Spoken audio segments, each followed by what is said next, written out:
come to this green flag. The Launderville Steel stock trucks are underway. Round number 8. There's already Shannick, Diesel Shannick trying to go to that inside. Here comes Corey Holger all the way the long way around. Holger was your winner yesterday in round number 7. Trying to go back-to-back here at Dirt City Motorplex. Looks like Holger is the only front runner that took the right-hand side of the split lane, so he'll have to get hard on the brakes down into that hard right-hander. Sikowski now taking over that spot. There's Stan Wood trying to come up through the field early. As Diesel Shannick, he's a pass points champion. He knows how to get the job done. Yeah, Shannick came into yesterday as the points leader, but had a rough day, fell all the way down to 3rd in points. Corey Holger did his job really well yesterday. He won the race and then drew the invert for today and drew a 2, so he gets to start right back on the front row alongside Sikowski, who just pushed way wide in turn 5. Yeah, Corey Holger gonna try to get that spot back.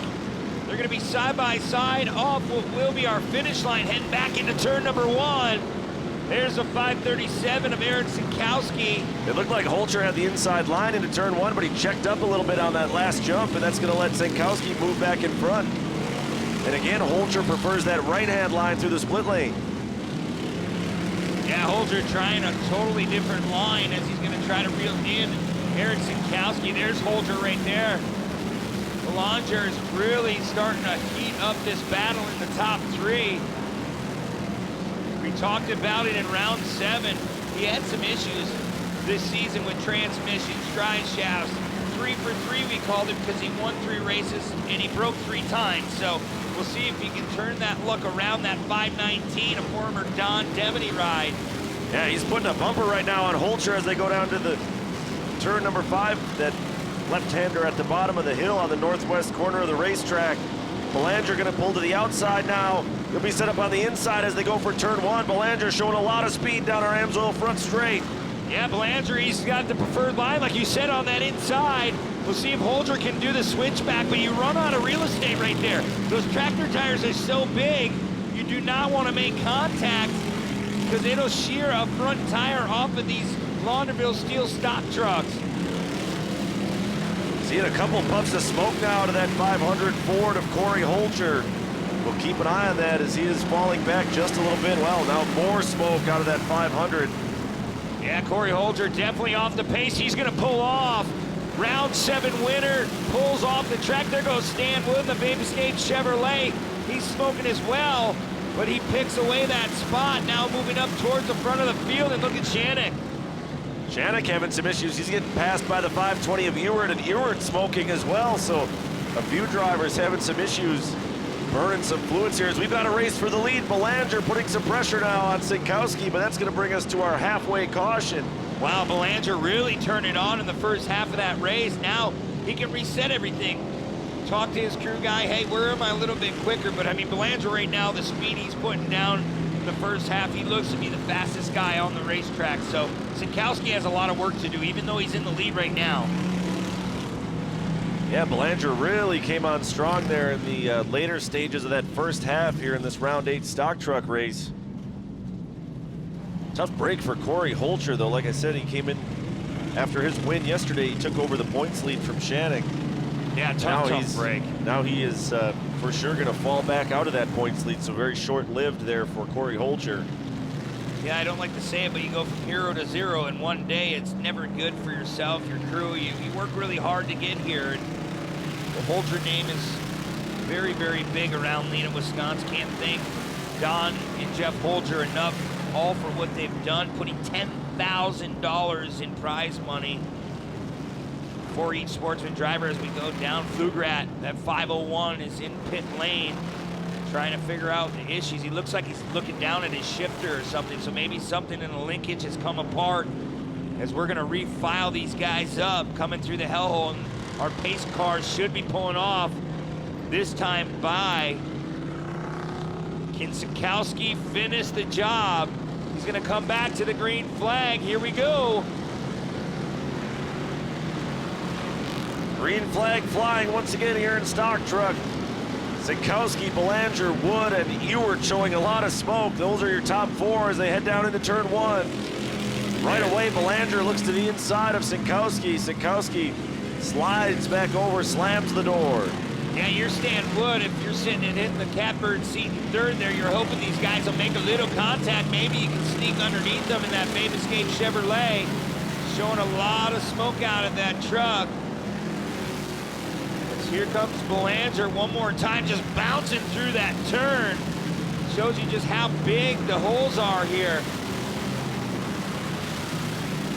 Sinkowski stretching his lead just a little bit. I tell you what, Stan Wood with that smoke out of the back of the number 512 is not going away here. And again, Belanger puts a bumper onto the back of the 537 of Sinkowski. Yeah, he's just reminding him, hey, I'm right here. Don't make any kind of mistake, trying to rattle his cage a little bit.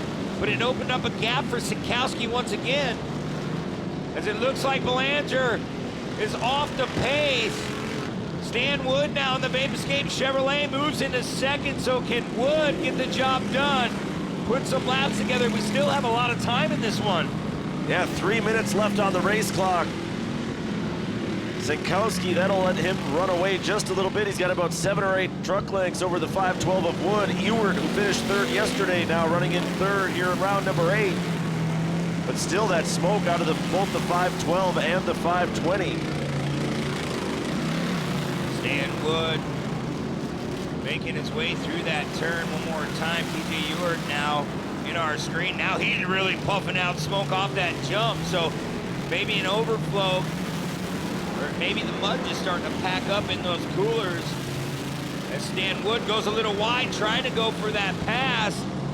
The Babe Escape Chevrolet really trying to put the pressure on Eric Sinkowski once again. Yeah, they're reeling in Sinkowski too. I'm not sure if Sinkowski may be losing pace a little bit or just making some small mistakes that we're having a hard time picking up. Sinkowski's pulling off. Sinkowski's day's done. Wood's like, get out of the way. I'll take over that spot. The Babe Escape Chevrolet now takes over the bleed.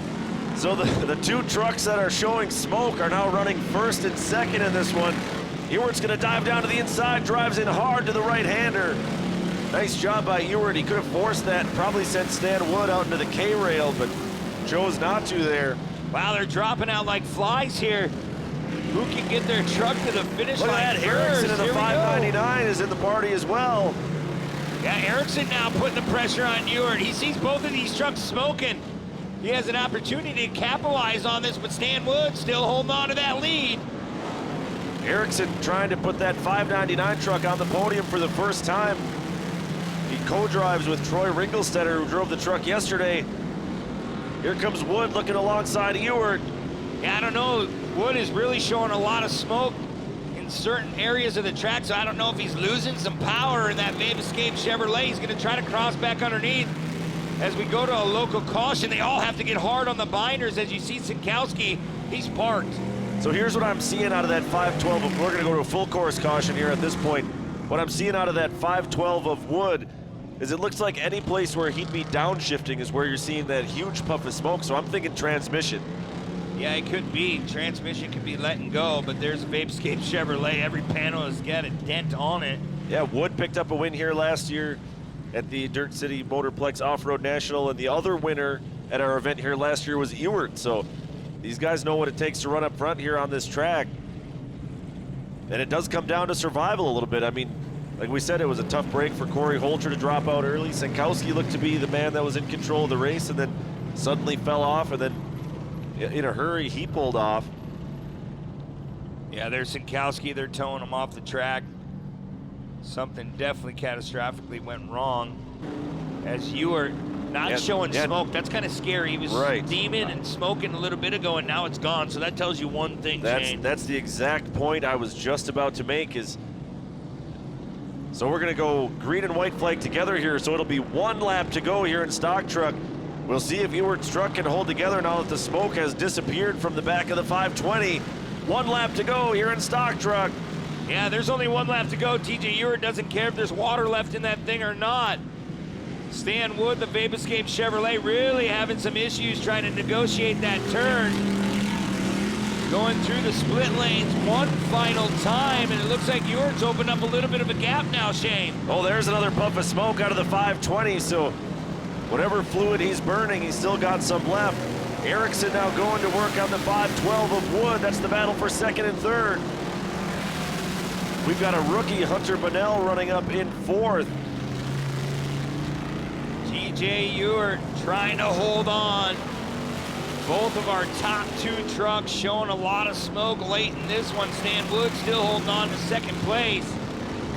As they're going back down in the hellhole one final time, TJ Ewert going to be staring at the checkered flag on this right-hander. He's going to take round 8 here this morning.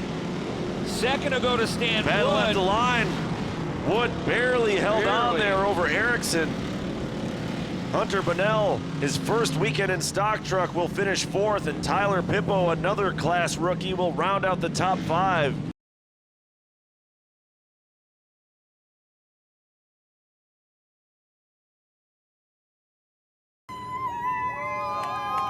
What does it mean to get your first career podium? Oh, it's absolutely insane. It's been a long time. Well, I guess not that long, but it's been a while coming. Lots of struggle. Talk about the track conditions today. You had to make some passes to get up towards the front. It was beautiful. The track was beautiful. I mean, it felt good. Who helped you get up here today? Oh, Graham's Auto, Liquor Pigs, OCD Graphics, Mall Cattle Company, Launderville Steel, Hillstead Heating and Cooling. I mean, I'm sure there's more, but thank you to everybody, the crew, TNT, everybody. Congratulations. That's Alex Erickson, our third place finisher today in the stock trucks. Coming in second was the 512 of Stan Wood. Stan, some battling late with TJ there. Talk about that battle. TJ's been helping me out, his crew, I've been helping him out. This is something we've been waiting to do, is get both of us on the box as a group, and we did it. Good driving. Was there anything you could have done on that white flag restart to try and get around him for the win, or was that all you had? I think that's about all I had. When Eric broke down in the corner, when I hit him, I lost the power steering, so it was a battle just to stay where I was staying, so I was pretty happy with what I was getting. Who would you like to thank? I'd like to thank the Vape Escape, Bill, friends, family, Butch Wartner for staying home, Road King Excavating, Andy Shocks, ATD Transmission. We grenaded a transmission into pieces yesterday. He helped me out. He sat there with a file for 2 hours with me fixing a torque converter. I mean, a great job. Hats off to him. Thank you. And Lemron Motorsports, I'd like to thank him also. Congratulations. That's Stan Wood, our second place finisher today here in the stock trucks. And on top of the box, TJ Ewert. TJ, you and Stan both picked up wins at this track last year. Talk about the pass you made for the win on him. Yeah, he just pushed a little bit too wide, and I snuck underneath. Put your shirt down. But yeah, the track was a little greasy right away, but the track really started to come together. The Falcon tires really started hooking up towards the end when they started drying out. Yeah. How much pressure is it on those one lap to go restarts when you know you have one lap and everybody behind you is going to be pushing hard to try and get that win? Yeah, I was actually kind of nervous. I messed up. I made a mistake down in right before the split lane. I thought Stan was coming for me, but we got a good jump off the start. We must have had a little bit of lead on him right away, but he's a great competitor. Finally made it up on the podium with him, but who helped you get up here today? TE Transport, Modern Belt, Violent Enterprise, Over the Limit Outdoors, Iser N, Tranny Man, Andy Shocks, JR Enterprise, Greaseblock Construction, Native Pride Transport, Roskin Meats, Plant and Race Chassis, Falcon Tire, my whole crew. I got to really give it up to them. I mean, they worked their butts off. Congratulations. That's TJ Ewert, our winner in the stock trucks today. Let's hear one more round of applause for our stock truck podium. Alex Erickson on the box for the first time, finishing third. Stan Wood in second, and TJ Ewert on top of the box. Shane and Brant, back to you. Well, here we go. 20-plus cars in this field. The first buggy race of the day. 1,600 light buggy. Let's see if they all can get through turn one clean. Jorgensen had the pole position. He washed out a little bit. He's going to shuffle well back into the field right away in turn one. Boy, that's a tough break by Jorgensen early. He went from first to about fourth or fifth, so. That's going to hand the race lead over to the 172 of Greg Stingle. Can't let him get out front and run away. I was just going to say that. That's scary for the rest of the field this early. He's got the Schultz boys behind him. Colin in the 177, Connor in the 129 running second and third. And then yesterday's winner, defending champ Billy Booth, up into 4th with Tizzle, who started all the way back in 10th, now up into the top 5. Yeah, that's good to see Billy Booth get back up on top of the box. He's been struggling a little bit in this class. It's his last year. He's got that car for sale, so if you're looking for a good car, Billy Booth's number 151, red plate, last year's point champion, is for sale. Great starting class, a great competitor class as we look back up towards the front. Yeah, really just about anything you need to learn about off-road racing, especially driving, you can learn it here in Light Buggy. Of course, I'm thinking about a guy like Mike Vandenheuvel, started out, cut his teeth in Light Buggy, made the jump to full-size pro trucks and won a Pro 2 championship a couple of years ago. So these guys developed some serious skills in this class. And nobody has more seat time and perhaps more veteran savvy than our current race leader, Greg Stingle. Yeah, he's been around a long, long time. He does a wonderful job, as all these drivers do in this class. Billy Booth now in that 151 going to work on Connor Schultz. 2nd, 3rd, and 4th headed down through turn 4. They're all slowly starting to reel in Greg Stingle as they go down into turn 5. They'll come back onto the Amsoil front straightaway. 1 lap in the books here in round 8 for Light Buggy. Boy, Stingle opening up that gap a little bit more. As you see, there is Greg Stingle, been around this sport, helping out this sport in this buggy division for a long, long time. Oh, looks like a 177. Colin Schultz hitting that tractor tire a little bit. You got to be careful with these open wheel cars. Doesn't look like it caused him any damage, but he definitely lost a little bit of ground there. That's going to let Connor Schultz in the 129 move up into 2nd. Shuffles Colin back to 3rd. Still Billy Booth holding strong in that 4th spot. Tizzle in 5th is falling back just a little bit, showing a little puff of smoke there out of the 195. There's the battle of the brothers. Yeah, looks like the tractor's on the track right now, so not even a local caution there. They all staying under full strength. As here comes Billy Booth to the inside. Booth trying to make it work. As they're headed back towards what will be our finish line here in Lena. There's Stingle. Can't say enough about him, though. He just knows where every rock's located on every track, because he just knows his car. He knows how to read the track. He's always been building these cars, these motors and transmissions. They're very, very smart individuals. Yeah, Stingle gave us a really nice frame of reference for how much experience he has. He was on the podium back in Antigo in our opening rounds, along with the 2 Schultz brothers. And Stingle made the comment that he got his first win in Light Buggy before the Schultz brothers were born. So that's how long Stingle's been in the game here in Light Buggy. But he's feeling the heat right now, the 129 of Connor Schultz, putting the pressure on as they go through turn 4. Yeah, Connor Schultz really doing a good job. Track is starting to shape up pretty nicely down in these valleys.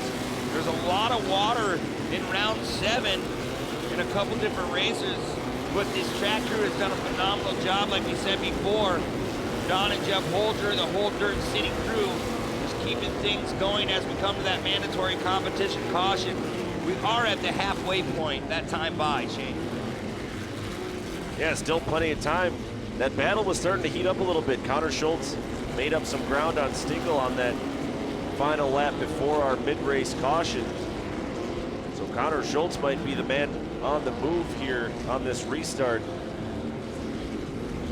You know, on these restarts, we talk about the games that you can play. We have that restart zone between the 2 cones almost across the board yesterday, and through our first few races today, we've seen the lead driver take off immediately between those 2 cones. As soon as they get to the first one, they're taking off. So I'm still waiting for the first driver who's going to slow play it a little bit and maybe kind of a false start, and then wait till maybe the middle of the restart zone and try to play some games. Yeah, I remember back in the day when my brother and I would race, we'd be like, okay, just hold them as long as you can. Hold them as long as you can. And then the next day you would do totally something different, because you want to play with mind game, because you're the leader. You set the pace. You get to restart this race. So if you're Stingle, you're all by yourself. You can go left, you can go right. You have all track to do what you want to do. So watch as Stingle might have something up his sleeve. See how the veteran wants to play it. You see our Delaware-style restart. Stingle will be all by himself out front, and then everybody else stacked up 2 by 2. So that's got to be tough for Greg Stingle. Now he's got to deal with both of the Schultz cars on this restart. Yeah, that's very, very scary. He's going to be in a Schultz sandwich if he doesn't pay attention on this restart. Stingle going to wait, try to hold him as long as he can, and he goes right away. Greg Stingle will lead them back after the mandatory competition caution. Here comes the Schultz boys. One goes outside, one goes inside. Yeah, it looked for a moment like Connor Schultz is going to go the long way around. Oh, Stingle man. tangles with Connor Schultz. Big Stingle goes contact. around. Looks like he stalled it for a moment, too. He's going to shuffle back about 10 or 12 spots. We talk about mistakes, but that's the last person you would think would make a mistake on that restart is Greg Stingle, so the lead goes back over. Colin Schultz, the 177, is your race leader. He was third at the halfway point. Then it's Connor Schultz, Billy Booth, yesterday's winner, and Tyler Tizzle Weans up into the top 4. He was your winner in round 6 here in light buggy. Yeah, Tyler's come a long way in his career. Matt Gerald helping him out a lot. He's putting together a good race vehicle. A lot of history in this 1600 buggy division. As look at Billy Booth now, putting the pressure on. Billy Booth, talked to him a lot this year. He really just wants to win as many races as he can in this 1600 light buggy because next year he has some bigger and better plans. Yeah, he knows at this point he had some bad luck this year, both in light buggy and in 1600 buggy, so it's an uphill battle to try to get back in the points chase, but he flat out told us, hey, I'm just out here to win as many races as I can now and maybe, you know, disrupt some other people's points chances because he just wants to run out front. He wants to put that car up front, pick up as many wins as he can, and like you said, he's got bigger dreams for next year, so we'll maybe see him moving up a bit, climbing the ladder here in short course off-road. Right now, he's trying to climb that ladder up around the Schultz boys. Yeah, you can see a great view from our drone shots all weekend long. Both of our front runners still holding that same gap, coming into the hellhole once again. And man, you walk this track on camera, it doesn't look so bad, but it's so deceiving. You go and walk this track and it's so deep down in there and they pop up off that little roller jump. It's very, very cool. The design, the track layout is very, very nice here at Lena. Yeah, like we've said a handful of times, a track built by racers, you know, designed for sportsman racing especially, so I think we're gonna see a full course yellow. Yes, we are here as they're trying to get a car towed off the track. That was the 127 of Michael Bettiga. Unfortunately, ending his day on the hook here in round number 8. Colin Schultz at 177. Well, so Colin Schultz did his job on that restart at the halfway point, but now he is in that precarious spot of being by himself on the front row, and he looks behind him on this restart. He'll have his brother Connor in the 129, and he'll have defending champ Billy Booth. So yeah, Billy Booth's gonna have a shot at this, so maybe us talking about him a little bit, giving him more incentive to get up to that top spot. But you look at our top 5. I mean, everyone in that top 5 can win at any given time. My eyes are set on Tizzle as well because he's very, very quick and he's smart. He's patient. He'll make the right move at the right time. yeah, you took the word patient right out of my mouth there, Brent. You're absolutely right. He's been playing it really smart, really calm. But now with our time clock winding down here, let's see if Tizzle maybe turns up the pressure a little bit. I'm looking at Patnod sitting there in 5th too. He's kind of worked his way up through the field.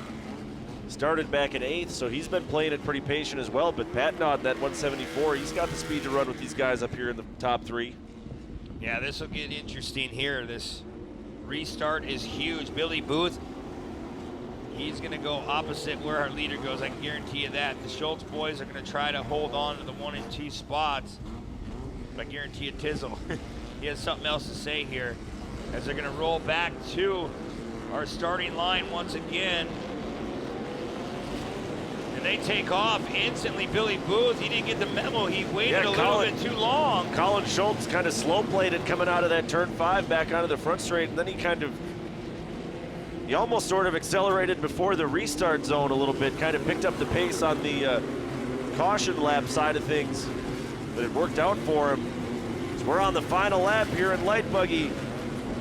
This is it. 1 lap to go, a couple turns to go for Schultz.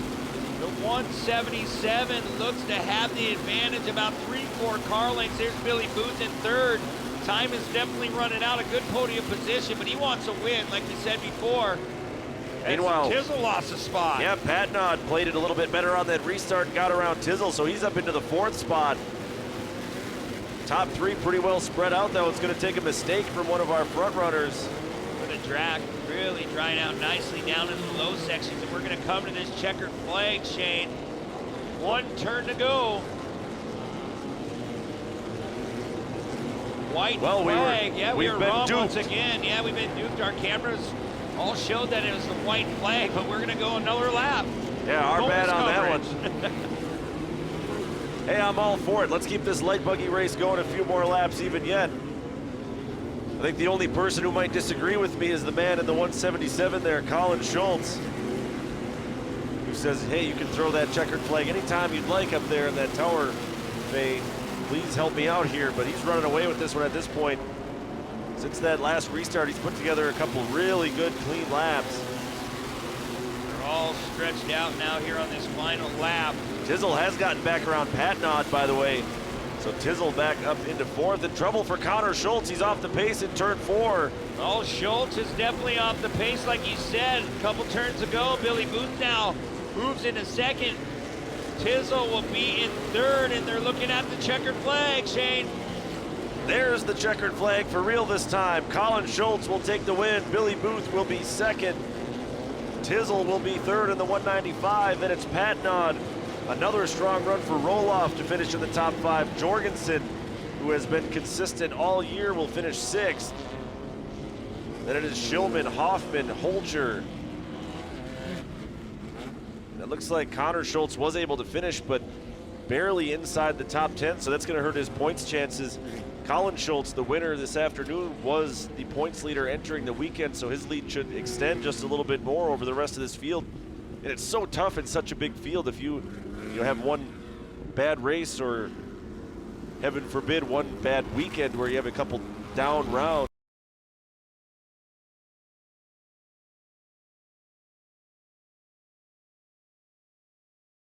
Chat with our 3rd place finisher here, Tyler Weans. Tizzle, 2nd podium in the last 3 races. Are we finally starting to build some momentum here? Yeah, I think we finally got everything figured out, all the mechanical issues we had earlier. The track was great today. You know, I was kind of worried coming into today that the track was going to be a little rough from all the rain that we had. But the track did an amazing job getting it ready for us. I got to thank my team. We had some trouble yesterday, had some bent up parts and stuff, but we got it all fixed. And we charged through the pack today and got a top 3. And we're pretty happy about that. So I got to thank Race Portal, Infinity Plastics, Shock Tech. Got this car working pretty awesome here. So thank you. Congratulations. That's Tyler Weans, our 3rd place finisher in the light buggy here today. Coming in 2nd, Billy Booth.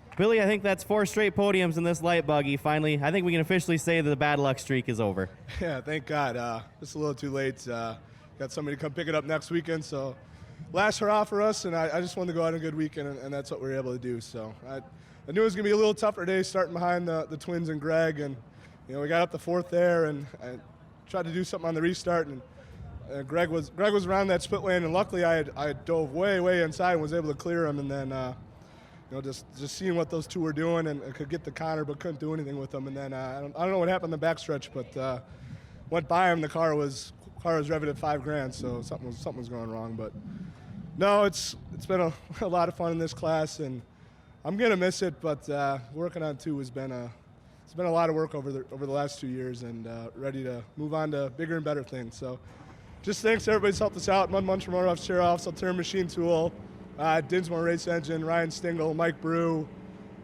Joey and Mark helping out this weekend, my parents, Champ, Dirt City putting on this race. Like Tyler said, this track was awesome today, and props to all those guys back there working on the track. They got a little rough at the pro race, and they put a lot of time in, and they're getting very good. So thanks to Don and Padels and Holchers and Marquarts and everybody's a part of this program.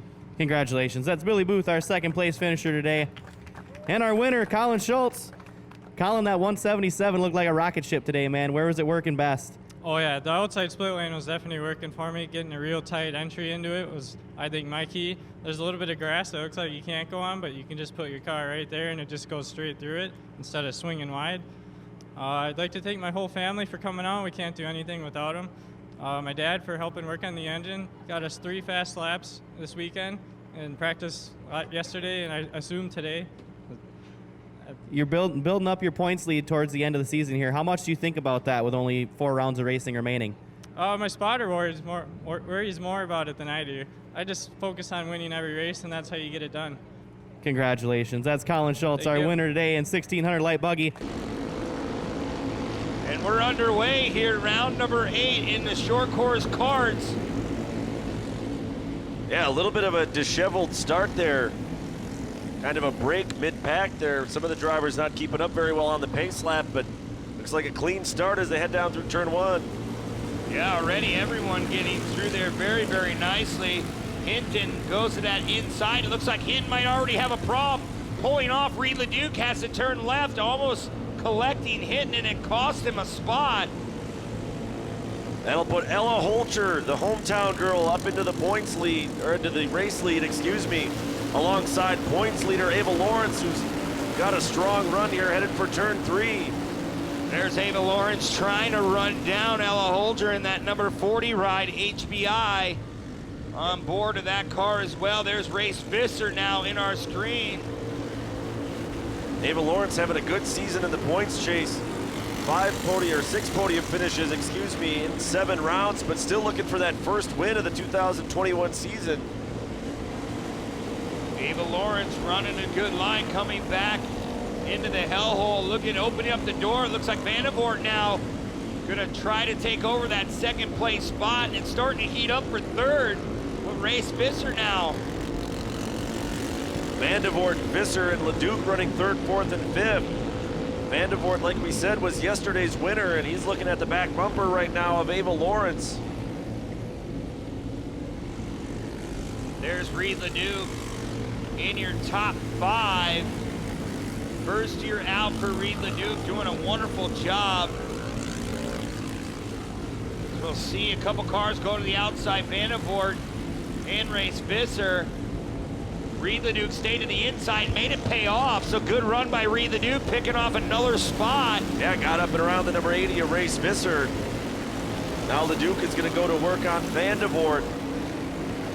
You can see that Reed has the speed. The car's working really, really nicely. He's doing a great job wheeling around this Lena Raceway. Back up front, Ava Lawrence got a great run out of turn 3 and was alongside Ella Holcher. But it looks like Holcher has a little bit more speed out of that number 40 HBI machine. Ava Lawrence will have to fall back in line. She's got to be careful though, because Vandervoort in 3rd is still right there. Yeah, here comes Ava Lawrence. Look at Vandervoort. You're right, Shane. Ava opened up the door. Vandervoort's going to try to cross over and try to get a run here, crossing what will be our finish line. The track is definitely in prime shape. Vandervoort's making that inside line work down there in turn 5. He's picking up a lot of ground down there. We'll keep an eye on that as this race progresses.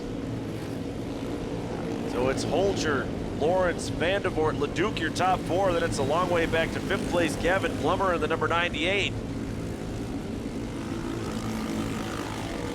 Looks like everyone in the lead pack, those 4 trucks taking the right-hand lane this time through the split lane. Ella Holcher in that number 40 HBI ride still out in front. There comes Ava Lawrence in the number 2.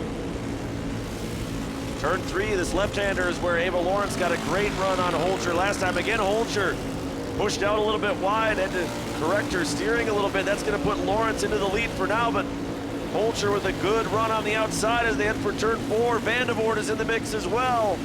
Yeah, here comes Vandervoort trying to make his way around. Watch as he comes down into the hellhole, going to try to go the long way around Ava Lawrence. Ella Holger going a little bit easier through that turn, going to cost her the lead, and they come through a caution flag section. Man, I didn't see a flag out there, so really, really tricky for these drivers, and it kind of costed Reed Leduc. He was right there with the group, and he had to get on the binders because he didn't want to hit into one of those cars. Yeah, Leduc fell back a little bit, so now we're down to 3 trucks in our battle for the lead here. Holcher, Lawrence, Vandevoort. Those were the 3 drivers on the podium yesterday as well. Our top 3 trucks coming through the split lanes once again. Ella Holger still out in front. Well, the Duke with a pretty strong run through the split lane is now buttoned up to the back bumper of Vandevoort. Another great race here in short course car. Just like yesterday, we saw a handful of trucks battling for the lead. Wow, look at that. That time, Lawrence having some problems down there in turn 3. That's going to let Vandevoort pull alongside on the outside. His outside line through turn 4 has been the fast line. Now look at Reed LeDuc. Reed LeDuc back up with our top 3 drivers. We'll see if LeDuc can open up the door in that 888 ride. Remember, back at ERX, Reed LeDuc having some good runs, finishing up on the podium, his first ever career podium at ERX. Now looking to get another one here in round number 8 as they cross over the finish line jump one more time, and Ella's really opened up the gap now. Yeah, she's strung together a couple strong laps. Vandevoort's still there in second. We talked about where Vandevoort's fast down there in turn 5 on that inside line. He hasn't been able to run there the last couple laps because there's been traffic in the way, so we'll see if he can put that line back together and maybe try to put a run together here on Holcher. Yeah, we'll see if they can put anything together. Ava Lawrence still running in 3rd. Reed LeDuc trying to creep up, trying to run a little bit quicker than our top 3, doing a great job again. There's Reed LeDuc coming in the turn once again. And it looks like Reed LeDuc, that last time by, fastest lap of the race, a 1:19.468. So LeDuc really has the speed here in round 8, like I said. So we'll see if he can put it together. Looks like it's a 2-way battle right now for the lead. Vandevoort, there he is on that inside line again, trying to, you can run that hard inside line through turn 5, and then it gives you a straighter shot on this little dog leg back onto our Amsoil front straightaway. Yeah, you don't want to scrub off any speed, especially with these cars. There's not a lot of horsepower, as Reed LeDuc has some company now. Gavin Plummer in the 98 putting some pressure on LeDuc. That's the battle for 4th place. Vandevoort still keeping the pace with Holcher, but we haven't seen Ella make any mistakes quite yet, so Vandevoort not able to force the issue, not able to capitalize on a mistake here yet. No, but not going away at all. You can see at the top of our screen, the top 2 are right neck and neck, bumper to bumper. Here comes Vandevoort again. Holcher opens the door. Vandevoort wants to take over that spot in the 96, but can't get the job done. Ella has the inside. Yeah, Ella's got a lot of good acceleration out of these tight corners, but that time Ella Holcher went way wide, too wide, and that's going to put Wes Vandevoort into our race lead. So I talked about Ella having not made any mistakes yet in this round 8 race, and then she finally made a big one. That's going to cost her the race lead. And we are inside of 2 laps to go here in short course kart. See if Vandevoort can put some laps together, like Shane said. Under 2 laps to go, Ella Holger still in second. Here comes Reed LeDuc now, trying to get that final podium spot. Vandevoort, last time by, was the quickest by less than a couple 100 thousandths of a second over Reed LeDuc, as that was our white flag that time by. So we'll see if Ava Lawrence can hold on to that spot. Great battle for 3rd right now. It's Lawrence, Plummer, LeDuc. So Plummer has gotten past Reed LeDuc. Again, everybody staying to the right-hand side of the split lane. Yeah, Plummer trying to reel in Ava Lawrence all over the back bumper. We'll see if he can get the job done. Remember, this is the final lap. Reed LeDuc, he's hoping these guys tangle. He's going to try to go outside, inside on him, just stays wide. Little bobble there by the 98 of Plummer. That's going to let Reed LeDuc pull alongside. He'll be on the inside, headed for turn number 3. And it's going to be Reed LeDuc up into the top 4. Reed LeDuc, eyes are set on 3rd. Look at this. Something happened with Ava Lawrence. Reed LeDuc now in the 3rd place spot, but he has company on this last lap. Plummer is going to be set up to the outside of turn 4. Trying to make that run down the straightaway on the north end of the course, headed for turn 5. Reed LeDuc trying to carry as much speed as possible. He'll have that inside line. Going to try to hold on to this spot. Plummer going way wide. It's going to almost be a drag race. Vandevoort's going to take the round 8 win. Ella Holcher second for the second straight race here at Dirt City, and Gavin Plummer is going to hold on for third. Great run for the 888 of Reed LeDuc. Another nice finish. Man, Vandevoort, that 96, getting the job done. Vandevoort had the fastest lap of the race on the final lap, so really came on strong there at the end, and he's the first back-to-back winner here at the Dirt City Motorplex Off-Road National. Like we've said a handful of times already this weekend, this was a track built by racers for especially Sportsman racers, and it really paid off. The action that we saw in short course kart yesterday and today, that was 2 terrific races by these kids in these karts. Yeah, it gets our blood pumping. These kids are so young. It's so much fun to watch how quick they can drive these little karts, and this is our future of Champ Off-Road. These cars, these girls and guys are just going to keep moving their way up the ladder. And Thanks, Shane. We'll grab our third place finisher here, Gavin Plummer. Gavin, you had to make a pass on Reed LeDuc to get to this number 3 spot there in the last corner. Walk me through that pass. Well, I took inside and went a little bit outside on that last corner, but then I came out from that turn 5 and I got him on that corner, and it was like a truck length away from the finish line.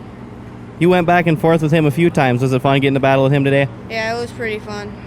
What's your favorite part about this Dirt City track? Probably the turn 5. Yeah. Who helped you get up here today?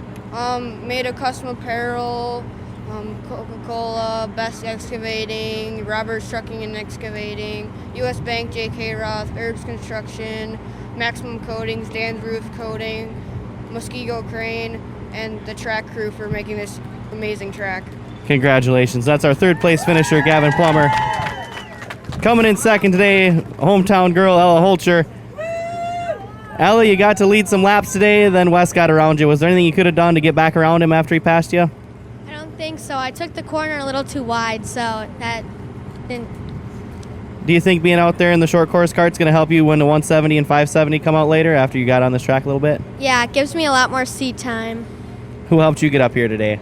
My mom, my dad, my grandma and grandpa, Aunt Steph and Uncle Craig, Pa, Uncle Scotty, the Deaners and the Morans for coming out to watch me today, the Dirt City Track Crew, Little Buckaroo, HBI, Advanced Construction, and all my other sponsors. Congratulations. That's Ella Holcher, our second place finisher. And on top of the box again today, Wes Vandevoort. Wes, talk about those battles throughout the race and then getting around Ella for the win. It was phenomenal. They're really good drivers. And Talk about your pass on Ella for the lead. How were you able to get around her? I saw she had a fast line, so I just stayed patient, followed, and then when the time was right, I shot on her. This is your second win this weekend. What is it about this track that works with you? I don't know. I think it's Just fits your style, huh? Who helped you get up here today?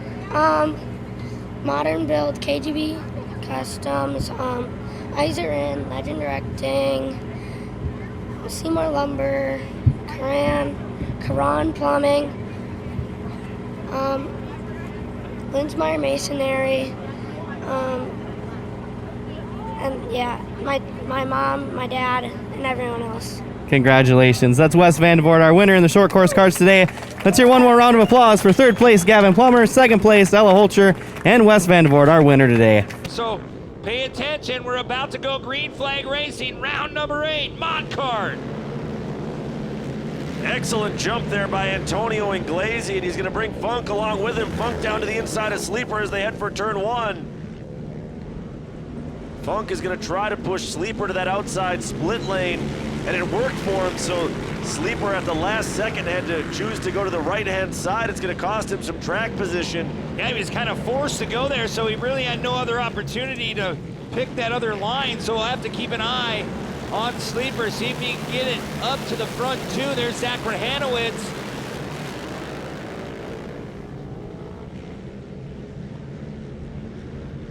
First time down the backstretch, headed for turn 4. Antonio Inglesi, Michael Funk, Easton Sleeper, Troy Johnson, Porter Inglesi, your top 5. Easton Sleeper now really putting the pressure on Funk, gonna try to go to the inside. He opens the door.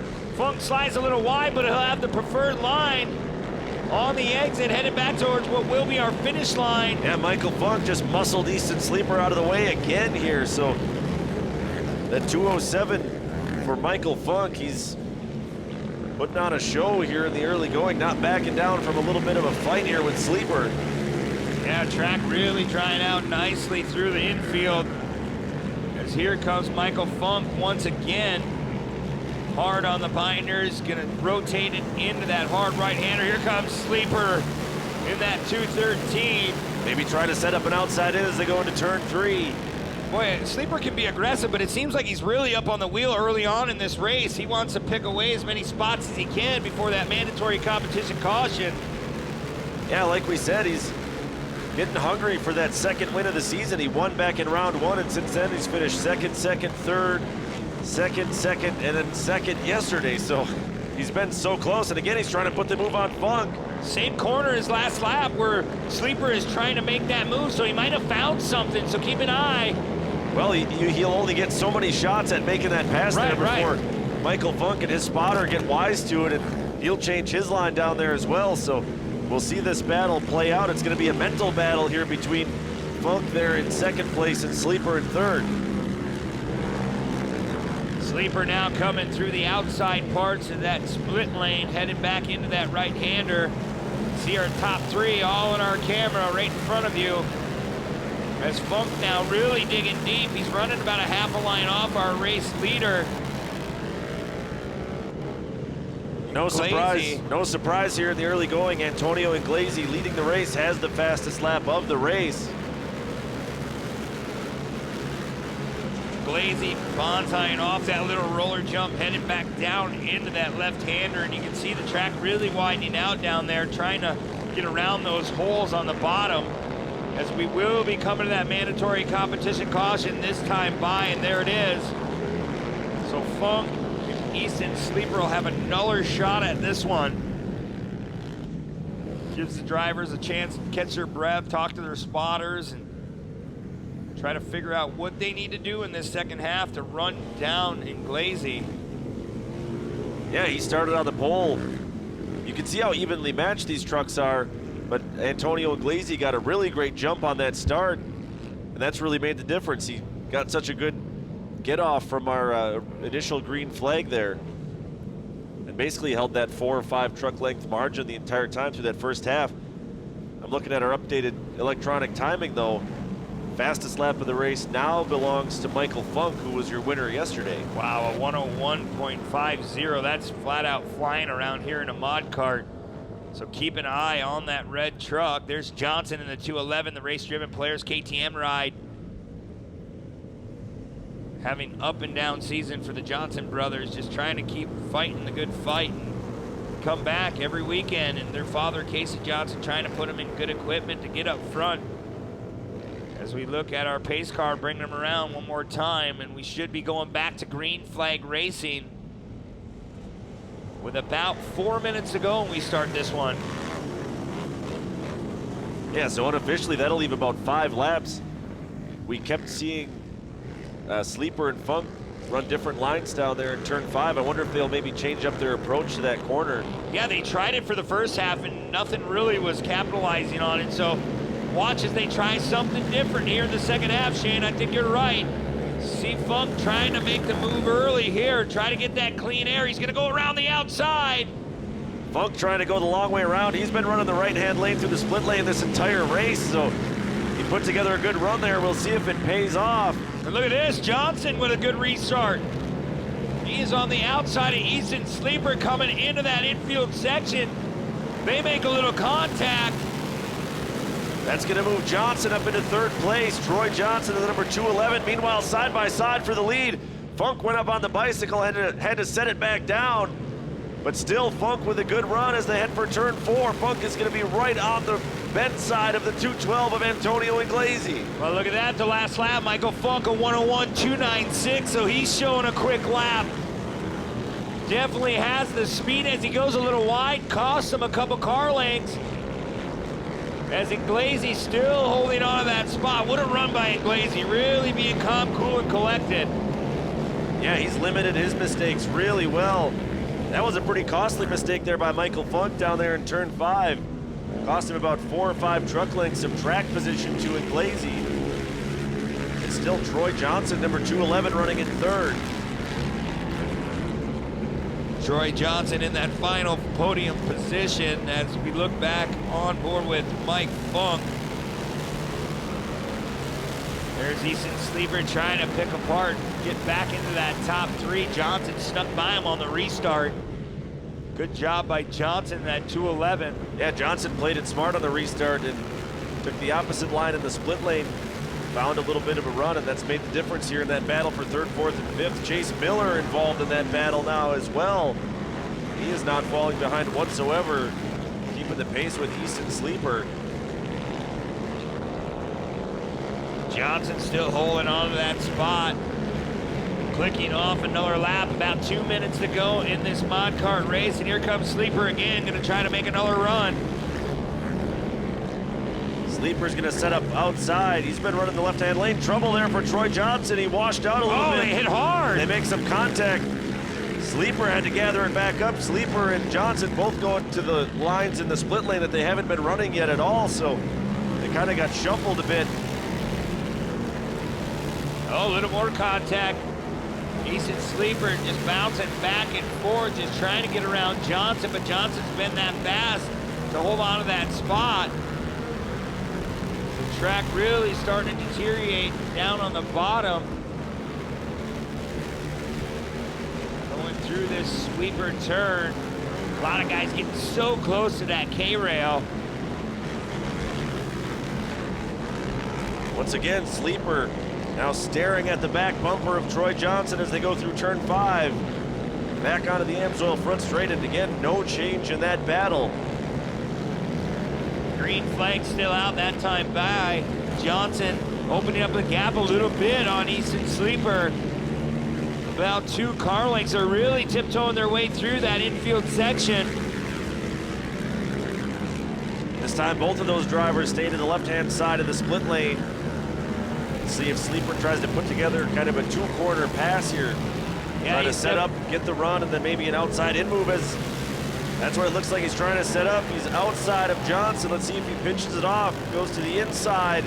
Johnson at the breaking point, just perfect there. Oh, man. Trouble, more trouble for Johnson as he went around. Sleeper had nowhere to go there. Yeah, you're right. The Sleeper had nowhere to go, made contact with Johnson. Johnson was already going around a little bit, so Sleeper now, eyes are set on our race leader, but they are far out front right now as the white flag should be coming out this time by for Iglesi. And there it is, Shane. Iglesi and Funk each running by themselves in 1st and 2nd respectively. Porter Iglesi now up into the top 4. But he's still about 10 truck lengths behind Sleeper. Iglesi, that 212, just rolling through that split lane. Tiptoeing his way through, a young race car driver picking up a couple wins in his career, but today looking for round number 8.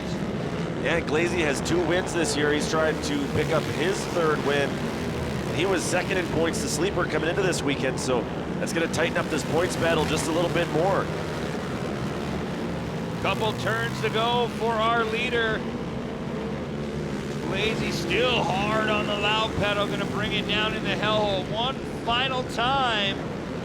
Antonio Iglesi gonna be staring at the checkered flag in round number 8, gonna take the win here in Mod Kart. Flag to flag win for Antonio Iglesi. Michael Funk with a very strong run again, 1st yesterday and 2nd here today. And Easton Sleeper continues a very consistent season. He is now 8 for 8 on podium finishes as he tries to defend his Mod Kart points championship from 1 season ago. Such a tough break though for Troy Johnson. Showed so much speed there in the early going. He wound up finishing 8th unofficially there. As we look again at our Mod Kart results, Iglesi, Funk, Sleeper, Porter Iglesi, and Rahanowitz quietly. Thanks, Shane. I'll grab our 3rd place finisher here, Easton Sleeper. Easton, I think you finished on the podium every single round this year. How key is that consistency as the season goes on, as we get towards the end of this championship race? It helps a lot, you know, keeping the points championship going. Otherwise, yeah, that's really all we want is consistent podiums throughout the year, and it's all I could ask for. Talk about the track conditions today compared to yesterday after having to race after the Pro 4s and Pro 2s, which usually are at the end of the day. Yeah, it kind of sucked. There was a few holes I didn't get into. It kind of slowed me down throughout the race, but otherwise the track was good in some places, but kind of slowed me down hitting them holes. Who helped you get up here today? I think B&B Power Sports, VP Racing Fuels, Macco Tools, Off-Road Fraternity, Outboards, Doc, NGK, and all my sponsors. Thank you. Congratulations. That's Easton Sleeper, our third place finisher today in the mod carts. Coming in second, Michael Funk. Michael, another podium for you, buddy. You're chipping away at Easton's points lead. Do you guys think about the points much as you get towards the end of the season? Only 4 races left. Oh yeah, you gotta keep consistent and finish every race, try to get on the podium, gaining on them slowly. Talk about battling with Easton and Troy Johnson and trying to catch Antonio today. Just trying to catch Antonio and made a couple mistakes. He'd gain on me, he'd make one, and then I'd gain on him, and I tried to keep protective behind me too. Who helped you get up here today? My mom, my dad, all my friends who came out here today. J&M Yard Care, Radix Auto Body, Reimers Painting, Corey Oil, D&D Millwork, and yeah. Congratulations. That's Michael Funk, our second place finisher. And on top of the box today, Antonio Inglesi. Antonio, that 212 was a rocket ship today, man. What was working out there? Yeah, we made a few changes last night, and we just got to jump on the start. Luckily, started on the pole, and just got out in front and tried to stay there and run away with it. How much does it help getting a good invert and being able to start on the pole like that as opposed to having to come through the field? It helps a lot. I know Easton and Funk are right behind me, and they're always pushing on me, and I'm pushing on them when I can, and it really pushed me forward to try to win. Who helped you get up here today? First of all, I want to thank all my sponsors. I don't usually remember them all, and Freeman Racing Engines and Spread Eagle Fireworks, FCR, Horde Off-Road Logging, Jacobson Logging, Rod Dog Custom Rod Holders, Steve Thune Trucking, K&B Hauling and Excavating, RT Welding Supply, Jake's R&R Tire, Zeeb Trucking, Lawson Products, Sandona Construction, Leona Machine Supply, Tommy O, Kurt Greaves, and everyone else I forgot. Congratulations. Let's get one more round of applause for this mod cart podium. Easton Sleeper in third, Michael Funk coming in second, and Antonio Inglesi on top of the box. There's a host of others. Baczynski's going to take the hole shot here, coming into turn number 1 with a great jump. Yeah, Baczynski and Booth, who was right behind him, both got a pretty great jump there. We saw a puff of smoke already there out of the 324 of Baczynski. Wow, after all that rain in round 7, we're starting to see dust already in round 8. Yeah, they put some water down on this track here at Dirt City Motorplex. But look at that, the 305 of Trellstad is going to be challenging for the lead. He's going to make it happen. That's Tom Trellstad, the number 305. Yeah, you seen a glimpse of Tony Keepers, round 7 winner.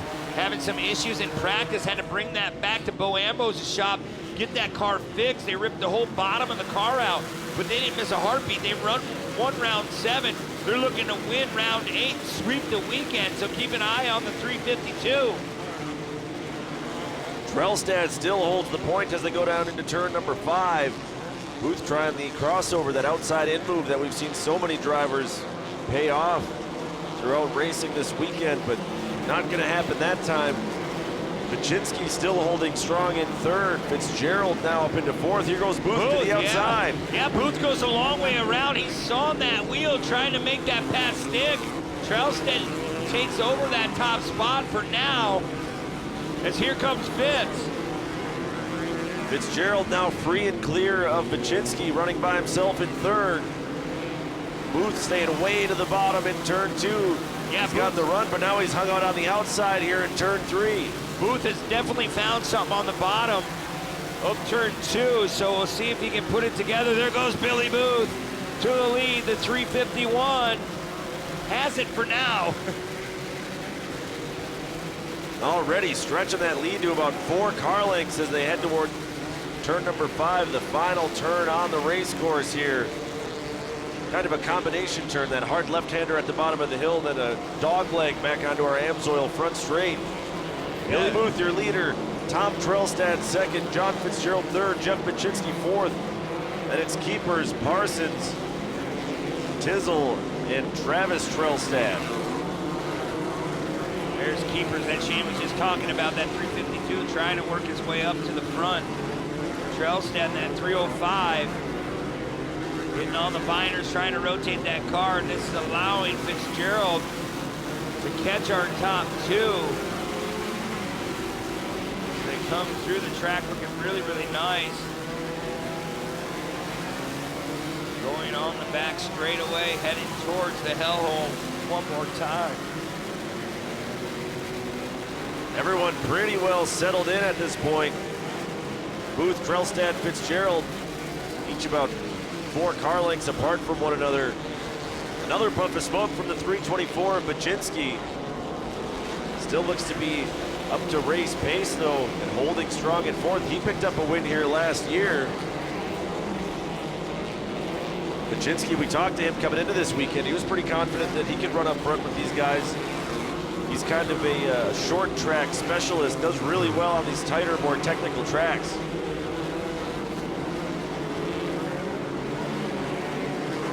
Back up front though, Trellstedt still working on that back bumper of Billy Booth. Trellstedt's got to be careful though. Fitzgerald's starting to put the pressure on. Yeah, you can see Fitz really running some good lines the last couple laps, trying to put things together. There's Dylan Parsons now in the 319. There's Billy Booth still holding on to that gap, about 2 car lengths. Trellstedt, you can't give enough credit to him. He's doing a fine job. He's running with some great people. Yeah, he picked up his first win in the class back in round 6 of the ERX, so starting to pick up some steam here as we head toward the second half of our season. You know, just to get an idea of how talented this field is, the car in 6th right now, Dylan Parsons, he has 2 wins on the season along with 3 additional podiums. He's running in 6th right now. It's everything he can do right now to keep up with the rest of these cars. Yeah, it's unreal the competition we have in 1600 single buggy. As look at this, John Fitzgerald, those Kenda tires trying to dig deep to reel in Trellstedt. And John Fitzgerald, that Bruce Fraley ride, trying to run around the outside, but has to try it again in this turn.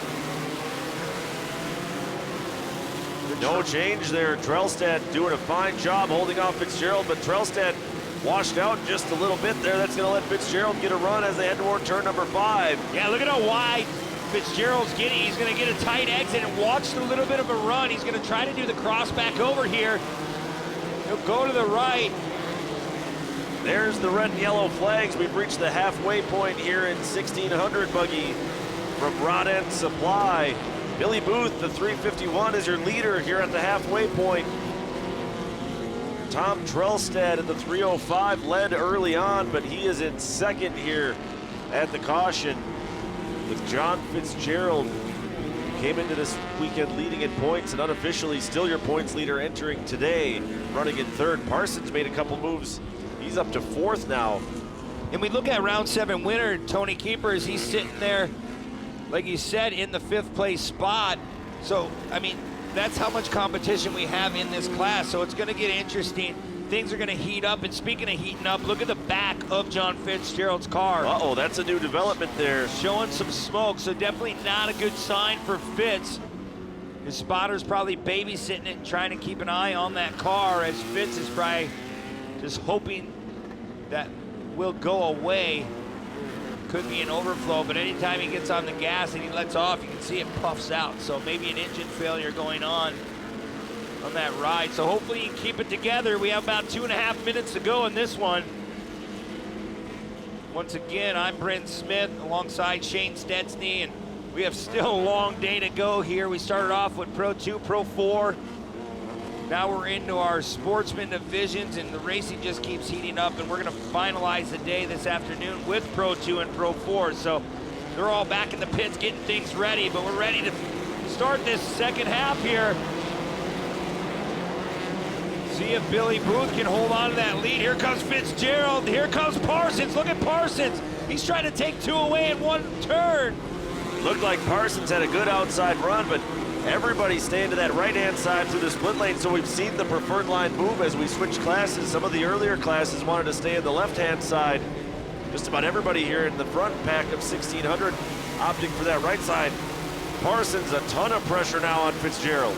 Yeah, Dylan Parsons doing a phenomenal job. Look at that, just trying to cross back over. His car is really, really fast. He's gonna go side by side, heading in the section back here, heading towards the hellhole one more time. And Fitz, man, he's trying everything.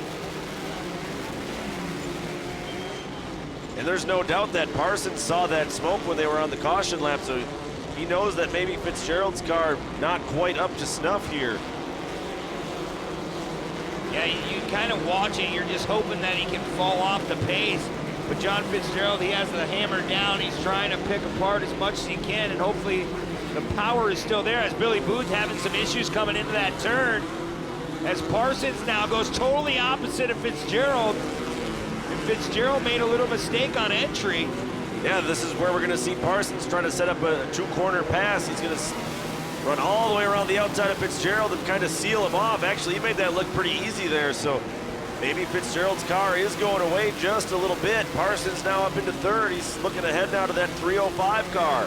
That just shows you how strong Parsons is. You don't just drive around John Fitzgerald. So I don't know if he's having some issues with that car. Like you said, Shane, we'll have to keep an eye on that 312 as there goes Parsons. A little bit wider than Fitz, but he's trying to put these laps together. A lot of guys think you can do it all in one turn. You really have to put each corner together. As all Parsons is definitely off the pace. Something's gone wrong with Dylan Parsons. Big trouble for the 319 Shock Tech car, Parsons. Meanwhile, back out front, it's Billy Booth in the 351. Has about a 7-car length lead over the 305 of Trelstad. Fitzgerald still in third with those puffs of smoke showing. Travis Trelstad, the number 380, now up into fourth, so keepers shuffled back to fifth. We've got about a lap and a half to go here at Dirt City Motorplex. This is round 8 action here in 1600 buggy. That battle for third starting to heat up just a little bit. Travis Trelstad putting some pressure now on Fitzgerald. Yeah, here comes Trelstad once again. 2 laps to go on our screen in 1600 single buggy. Yeah, 2 laps to go starting now, so still a lot of time. Billy Booth looks to be in control. He's been running some really good consistent laps. Yeah, he keeps moving his way up the podium. 1600 light buggy finishing on the box. Now he's looking at a win here in round number 8. There's John Fitzgerald. Those Cannon tires still digging in pretty deep in this tough layout in Lena, Wisconsin. You're here for the Dirt City Motorplex Off-Road National. Round 8 here. As there's Trelstad once again. The 305. Yeah, Booth is parked on the side of the track, Brent. Glanced away for a moment and missed it. There's the 351 of Booth. High centered on the berm there down the exit of turn number 2. Yeah, something definitely went wrong on Billy Booth's car. He's 50-50 grinding that inside rail as the white flag's out. Thomas Trelstad in the 305 with your lead with a couple turns to go. We'll see if he can hold it together. Trying to pick up his 2nd win here in the 2021 season. Big time drama, and what a tough break for Billy Booth. Sure looked like he had this race in hand if he could make it another lap and a half. As our field goes by that stalled 351 car. Trelstad, Fitzgerald, Trelstad keepers, your top 4 now. It's the last lap. Not much time remaining here in this race. Thomas Trelstad looks like if he can get through these couple turns clean, he's gonna bring round 8 home as the winner. Tiptoeing his way through, just missing the track. Oh man, I might have jinxed him. Little mistake, that's gonna let Fitzgerald try to put together a run. Vince, it might be late. He's gonna try to button up. It is too late. Trelstad will go with the win. Fitz will come in 2nd. Travis Trelstad 3rd, so a good run for the Trelstad cars. Billy Booth did finish under his own power, but a lap down. Tony Keepers was 4th. And Brian Holcher from right here in Lena came from 15th all the way up through the field, and he'll finish in the top 5 here in round 8. Wow, what a finish. Great run by all of our 1600 single buggy drivers, but it was all about Thomas Trelstad this afternoon. In the 3:05, Fitz finishes second, less than a second behind. His keepers Ambo, Yeah, it got Sloan, and dramatic there at Parsons. the end. Trav, talk about that race getting up to third there late in the going. Well, it was a wild race. I had a lot of coming back to do, but the car felt great today. Yesterday I had a bent rim the whole race, so it was nice to have the car feeling much better for today. Pretty cool having both the Trailstead cars on the box today, huh? Oh yeah, sure is. I'd like to thank my mom and dad, Fraley Performance, Competitive Edge, Foltz Transmissions, TM Manufacturing, Farm Right Equipment, and the rest of my friends and family and everybody else who I forgot. Thanks. Congratulations. That's Travis Trailstead, our third place finisher today in single buggy. Coming in second in the 312, John Fitzgerald. Fitz, I know you don't like these second place finishes, but I guess the silver lining would be you're padding that points lead as we get towards the end of this thing. Yeah, no, definitely. We're past the halfway of the season, so anytime you're on the box now is good. Definitely hate second place. I mean, there's nothing more I hate in second place. You know, you're that close to winning, and me and the man. And but we're here for points. We're here for the championship, and just got to keep charging. It was a good points day. Can't be here without Bruce Fraley. I mean, all three of these are the last three cars. I raced these cars all the last 3 years, so Fraley builds a good car. They all have competitive edge motors in them. I mean, they're cooking. The Kenda tires were hooked up. Sirline's a lot, helps us out. You know, all the crew that comes out, JJ, the wife and kids at home, couldn't do without it, everybody. Congratulations. That's John Fitzgerald, our second place finisher and points leader here in the single buggy division. And on top of the box today, Thomas Trailstead. Thomas, tell me about it, man. What's going through your head when you see Billy Booth pull off there late in the race? Well, I wasn't expecting it, that's for sure, and I was just trying to run my lines and try to find a good line that he wasn't taking to get around him. And I see him pull off there, and I knew that I had all the track, and I just had to do my best to keep my momentum up and run my lines. Fitz mentioned all three of you guys are in Bruce Fraley cars. How much of a confidence boost is it knowing that you're in such good equipment? Oh, it's huge. You know that you can rely on your equipment, and you don't have to worry about something breaking out of nowhere and stuff. Who helped you get up here today? I'd like to thank Bruce Fraley, Fraley Performance, my mom and dad, all my family that's helped me out here, and Competitive Edge, and my spotter, Larry, and everybody else that I forgot. Congratulations. Let's hear one more round of applause for our 1600 single buggy podium. Travis Trailstead coming in third today, John Fitzgerald in second, and Thomas Trailstead on top of the box. Back to you guys.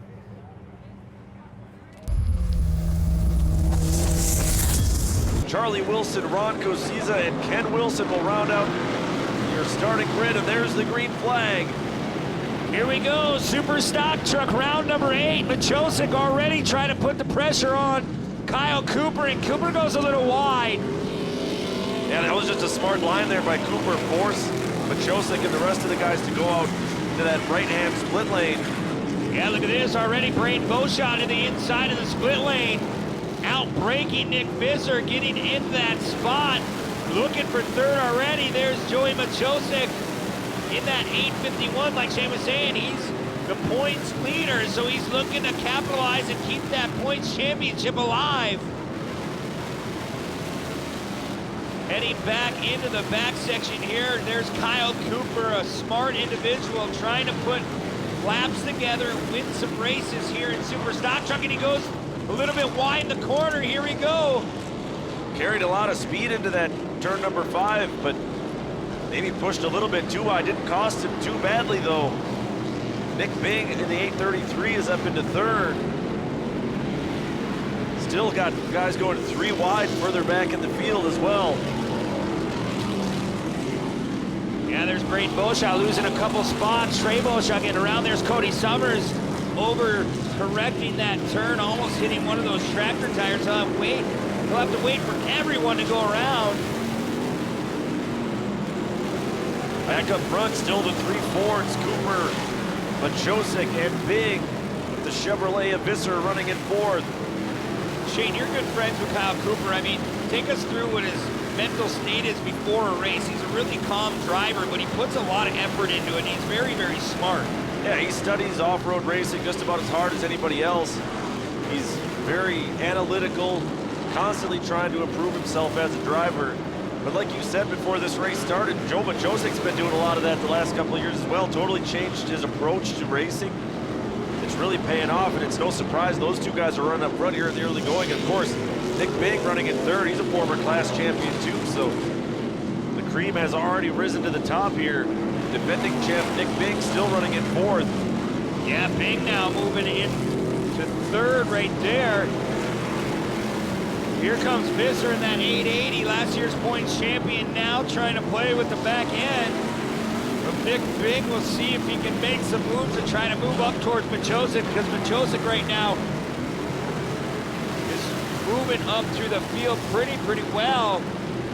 In 2nd, you know, he's got a fast truck every week, but you know, you put these top 4 trucks in any track, it's hard to tell you who's going to win at the end of the day because they're very competitive. Yeah, we've had 4 different winners already this year. Visser picked up win number 2 yesterday as we come to our competition yellow. Already the halfway point of the super stock truck race. Yeah, a couple side-by-side finishes at the halfway there. We'll have to wait for our scoring and timing team to sort it out. As you see, Ben Holter having some problems. That is on the exit of turn number 5, headed back for our front straightaway. We do know for certain Kyle Cooper is leading here at halfway. Machosik 2nd as Wildman Willie got a little bit crossed up over the finish line there as well. So Kyle Cooper leading this one, Joey Machosik 2nd, Nick Bing 3rd. Nick Visser 4th. Now Braden Beauchamp looks to be in the 5th place spot, so Braden back up, a spot up from where he started. So we'll see if he has anything for our leaders. But Kyle Cooper right now, he's being so fast. We look, Nick Visser, he's the fastest truck out on the track right now, 57.353. So that man in 4th right now has got the quickest lap of the race, and that's what we talk about. Kyle Cooper's leading. He has clean air, but Visser's coming through the field and still laying down the fastest lap. So that lime green and black truck is ready to rock and roll here in the 2nd half. You see, just like yesterday, super stock truck using that Delaware style restart. This is something that the class voted on. They wanted to add it to super stock. Everybody agreed that it was a good idea for the class. Puts on a great show. And the show is once again underway. Cooper, Machosik, Bing, Visser, Beauchamp, and all the rest headed down to turn 1. Boy, Cooper goes a little wide, allowing Machosik to get the inside. There goes Bing and Beauchamp. They went opposite. They're going to try something different going through that split lane. Bing got a great run down into turn 2. He's going to move Kyle Cooper off the race line. And here comes Machosik. More contact. They were almost hooked up. Cooper all the way off the track. Well, look at this. Braden Beauchamp now sneaks in the top 2. Making contact. Everyone making contact. Yeah, Cooper just gave it right on back there to Visser. Check that. That was Machosik giving some contact there to Visser. Yeah, Braden Beauchamp now running really strong in this 2nd half. Yeah, really aggressive restart by Braden Beauchamp. He was 5th at the halfway point. Joey Machosik trying to dig tough to get back around Braden Beauchamp, but look at Beauchamp opening up that gap a little bit more. Now looking to hunt down our race leader, Nick Bing. There's Braden squaring away that turn a little bit better than Nick Bing on exit there. You can see he gained a little bit of ground. Nick Bing trying to pick up win number 4 here in the 8th round of the season. Look at this, Machosik. He's got his hands full now with Visser. They're side by side, headed for turn 3. Visser's going to be on the inside. Visser making that truck a little bit wider than normal, trying to push Machosik out of that line, but hey, this is off-road racing. You got to take over. And that's 2 drivers that will not back down. They will not let up. So we'll see those guys lean on one another, I'm sure, some more in the closing laps of this race. Watch this Braden Beauchamp. He's coming in these turns, and he's really apexing them very nicely. His father, Scott Beauchamp's on the radio, probably coaching him through, not telling him how to drive, but telling him where you're a little bit quicker. He's putting a lot of seat time in different race vehicles. He's running sprint car, running some 4-cylinder cars, just trying to get as much laps in as possible, and it's paying off as Visser now. Yeah, Beauchamp scrubbed a little speed. The back end stepped out on him a little bit. That's going to let Visser get back into the battle for 2nd place. Yeah, Visser. A lot of straight line speed from that 820 truck. Yeah, you can see Braden pulling out, and you're right. Yeah, he has a little bit more straightaway speed than Nick Visser. Braden Beauchamp now the fastest lap of the race, a 57.150. But then he spun around in turn 3. Beauchamp went all the way around, had to gather it back up. He's going to fall back to about 6th spot. Tough break for Brandon Beauchamp, but he did have the fastest lap of the race that last time by. So we'll see if he can hunt back down our leaders. He's pretty far back now as Machosik. Yeah, Cooper fighting back now on Machosik. Cooper back up into the top 4. Trying to push his way back forward as they come down our front straightaway here at Dirt City Motorplex. Joey Machosik hanging it out, not over-rotating it, just feathering that throttle. Here's Kyle Cooper now. He found himself up front at the beginning of this race, but nowhere to be found right now. Yeah, he got shuffled back after that mistake. Look at Visser creeping up on Nick Bing. That HBI truck better put it in another gear because Visser is really starting to put his laps together late in this race with under a minute to go, Shane. So it'll be 2 laps to go here in Super Stock Truck the next time they come past our finish line. Still a lot of time left for Visser to try to make this move on Nick Bing. As you saw, Visser just slightly overcooked it down there in turn 5. Yeah, he's trying everything. He's trying to go the opposite line that Nick Bing is going. Here's Kyle Cooper now moving into the 4th place spot, or 3rd place spot, as Machosik now goes to 4, so that's the points battle right there. So any bit of points that Cooper can pick up, he wants to in this round 8. Yeah, Cooper now has his sights set on the back bumper of Nick Visser. About 1.5 laps to go now here at Dirt City. Here's our leaders once again. Bing out front, Visser in 2nd. Then it's Kyle Cooper now in your final podium spot. He should be at 2 laps to go, this time by, but coming up to the white flag. Visser's running out of time, Shane. He really needs to be aggressive here if he wants to make a pass. Yeah, Look at him. Cooper gained a lot of ground there on entry as well, so Bing running a little bit conservative there through turn 5. White flag is out. Bing and Visser, your battle for the lead, Ford versus Chevy. Yeah, if you're in 2nd, you gotta go now. Visser's really putting the loud pedal down. Bing pinches him off. They're gonna be almost side by side. He over-rotates a little bit, Visser. Visser's hoping that wasn't his last shot here. Cooper not going away as well as they come into turn 2. Cooper right behind Visser. Visser surges ahead to the outside. Bing is going to lean on him as they go into the left-hander. Wow, Visser pushes a little bit wide. Here comes Kyle Cooper. We are on the white flag lap. Kyle Cooper has a shot at this thing as well. Cooper's going to come in, slight contact with Visser.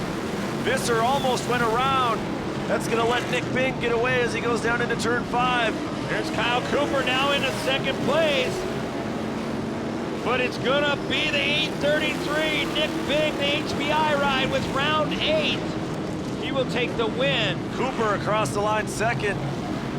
Machosik battles back for a 3rd place finish. And Visser, man, Visser was putting all kinds of pressure there on Bing.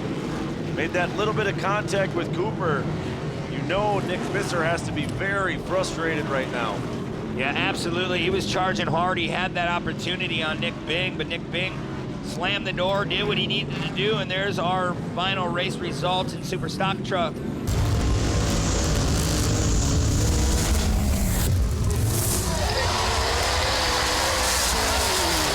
Coming in 3rd, something else that never seems to fail this season is Joey Machosik on the podium. I've gotten to talk to you every round. The last lap there looked like we might break that streak. How'd you sneak back into 3rd at the end? Yeah, I don't know exactly what happened. I knew they were battling. My dad was in my ear, just keep on them, keep on them. We're fighting a little issues with the truck. She's getting a little warm on us, but no excuses. They got the better of me today, and like you said, you never give up because you never know what's going to happen on the last lap there. You always make a point of mentioning how much it would mean to you to win a Super Stock Truck Championship, and all these podiums are adding up, and you've built up a pretty good points lead here with just 4 races left to go. Yeah, that's been the goal for a long time. We've came very close, me and my old man. We've came within a race or 2, and you know something bad happens, you blow a motor or something like that. But I just got to give it out to my dad, my mom at home watching, my little girl here. She gets to be on the podium with me. The whole Shannon crew, they get me in the truck, always help us out. ATD, Yokohama Tires, Mosquito Crane Service, All Safe Fire Equipment, and Gary Bellman Trucking. Thank you guys. Also, Ray and Mike from AMSOIL. They we had a little issue yesterday, getting a little hot, and they gave us a case of oil, gave us some coolant boost. So thank you guys. Congratulations. That's Joey Machosik, our third place finisher today in Super Stock Truck. Coming in second, Kyle Cooper. Kyle, I think this is the first time we've gotten to chat both days on a race weekend this year. Congratulations. Yeah, thanks, Nolan. It was a good race. Got off to a nice start. Led the first half. Got some bonus points on Joey, which is always good. Second half, we took off, and I made a mistake coming into the split lane, and I lost a little momentum, and Nick got inside in the outside lane, and I tried to snub it to duck underneath, but Joey filled the gap, and we got together. And we were both able to recover for a podium, which is good. I didn't want to, take anybody out. And then the last lap, Bing and Visser were really battling, and I tried sneaking my nose in there, and I gave Visser a tap in the sweeper and was able to sneak by. I lifted, tried to let him gather it up, but I got to get points too on Joey. He's starting to run away with this thing. So we'll go back, we'll prep for Bark River, and should do well there, hopefully. Who helped you get up here today? I've got to thank the Lord for blessing us a great weekend. The weather held off for the Sportsman, which was nice. Usually it's the other way around, it seems like. But then I got to thank Mark from Dynamic. I've got to thank Classic Instruments, Jeep Super Shop, Accurate Transmission, my family, my crew, Willie D's Auto Parts. I forgot to thank him yesterday, so thanks to him. We're going to need some more tie rods for the next one. And everybody else, we'll see you in Bark River. Congratulations. That's Kyle Cooper, our second place finisher. And on top, back on top of the box, Nick Bing. Nick, you got off to a crazy good start to the season, then just had some rotten luck. How good does it feel to be back on top of the box? Oh, this feels great. We had some rotten luck for sure. We 2 DNFs in a year is not the way to get after a points championship, but we're gonna still dig. And we got a long way to travel to get to Joy, but we're not gonna give up. This ain't over till she's over. So we're just gonna keep digging. And yesterday we had some bad luck, had some part failures, but here we are today. So we're just gonna keep digging and do what we can do. Talk about those last couple laps holding off Nick Visser. He was throwing insides on you left and right. Yeah, I was pretty nervous on that one. I gave it up there for like a straightaway. I'm like, no, don't do that, And I dug as hard as I could, and we stuck her in there, and I wasn't gonna give any inch. So we came out on top. That's great, especially with a hometown track. I live 12 miles down the road. I come here as much as I can to help out. This facility was a cornfield 3 years ago, so this is great. I'd like to thank all the Dirt City crew for all their hard work to get it all together, and my friends and family for all the hard work and working on a truck and stuff, and just everybody, my fiance, and then sponsors, of course. There's a ton of them. A lot of local guys here today that don't usually go to most races, so like Smokin' Joe's, RV Service, Country Club, Dale and Jane's Pub, Tom at All Out Asphalt, JR Enterprises, Lucas Oil. I'd like to thank HBI Construction. They helped build this whole facility, so thank you guys, Don and Jeff. There's many more. Lucas Oil is one of them. ATD, Charlie for spotting for me, keeping me calm. He kept pushing me. He's like, he's closing. You got to keep her going. He kept me calm, and we got her done. But thank you, everybody. Congratulations. That's Nick Bing, our Super Stock Truck winner. Let's hear one more round of applause for the entire Super Stock Truck podium. Joey Machosik in third, Kyle Cooper in second, and Nick Bing on top of the box. And man, what a weekend it has been. We've come to quite a few tracks in our past, and I'll tell you, this track, they put it together very, very nicely. Don, Jeff Holger, they're a big part in this in HBI, and these guys are Sportsman division, and they're putting up $10,000 in prize money here this weekend for our Sportsman drivers. Absolutely. So kudos to them. Yeah, and for those that don't know, I mean, obviously a lot of us from around this area, we're familiar with the Holger brothers. You see their trucks, their fleet vehicles up and down the highway all the time, but they've been a proud supporter of Sportsman racing for a long time, and they've added, like you said, $10,000 to Sportsman payout this weekend. Their business is outside plant telecommunications construction. They have the flexibility, knowledge, and the experience to meet their customers' needs right now. They're committed to providing a quality, finished product supported by extraordinary customer service with a focus on safety. So if you want more information on their services, which they provide nationwide, by the way, you can visit holtger.com. That's HOLTGER.com. And again, on behalf of all the Sportsman drivers, a huge thank you and a tip of the hat to Holcher Brothers Incorporated. That extra $10,000 is so meaningful for these Sportsman teams. Yeah, it is. That's a lot of money for these Sportsman teams to go after, and that's what it takes to make this series the way it is. And we can't thank everyone enough around this whole facility. I mean, just a picture, this was just a farm field a couple years back, and we made it into a beautiful facility. We'll be coming back here year after year as we're still getting ready to get these Sportsman side-by-sides underway. Colin Kearns is up on the front row as well. He's very, very strong. Yeah, Derek Tilkins. Kearns is the points leader right now. Derek Tilkins is second in points. And Tilkins has 3 wins. He opened the season 3 for 3, so some heavy hitters up there. Lieberg and Jorgensen and a couple more fast cars as we're underway here. Tilkins off like a rocket on that start. Terrific jump by the 96 car. Yeah, Tilkins didn't waste any time. Jorgensen now coming to the inside. That number 11, he's going to take the spot away. Remember, he won round 7. So he definitely has the speed in that Arctic Cat to take another win. Here comes Colin Kearns once more. Going to try to make that pass, and he does on Jorgensen, and Tilkins gets by as well. Yeah, Jorgensen went way wide there in turn number 2. Liebergen and Cody Jones rounding out the top 5 here in the early running. But up front, Tilkins remains in control after starting on the pole. He's trying to get that points lead back from Colin Kearns. Both of those drivers, along with Jorgensen, have finished in the top 5 every single round of racing this season, which is quite an accomplishment when we've had 30 cars at most of our events. Yeah, that's a lot of cars to pass at any given time as we look back up towards the front once again.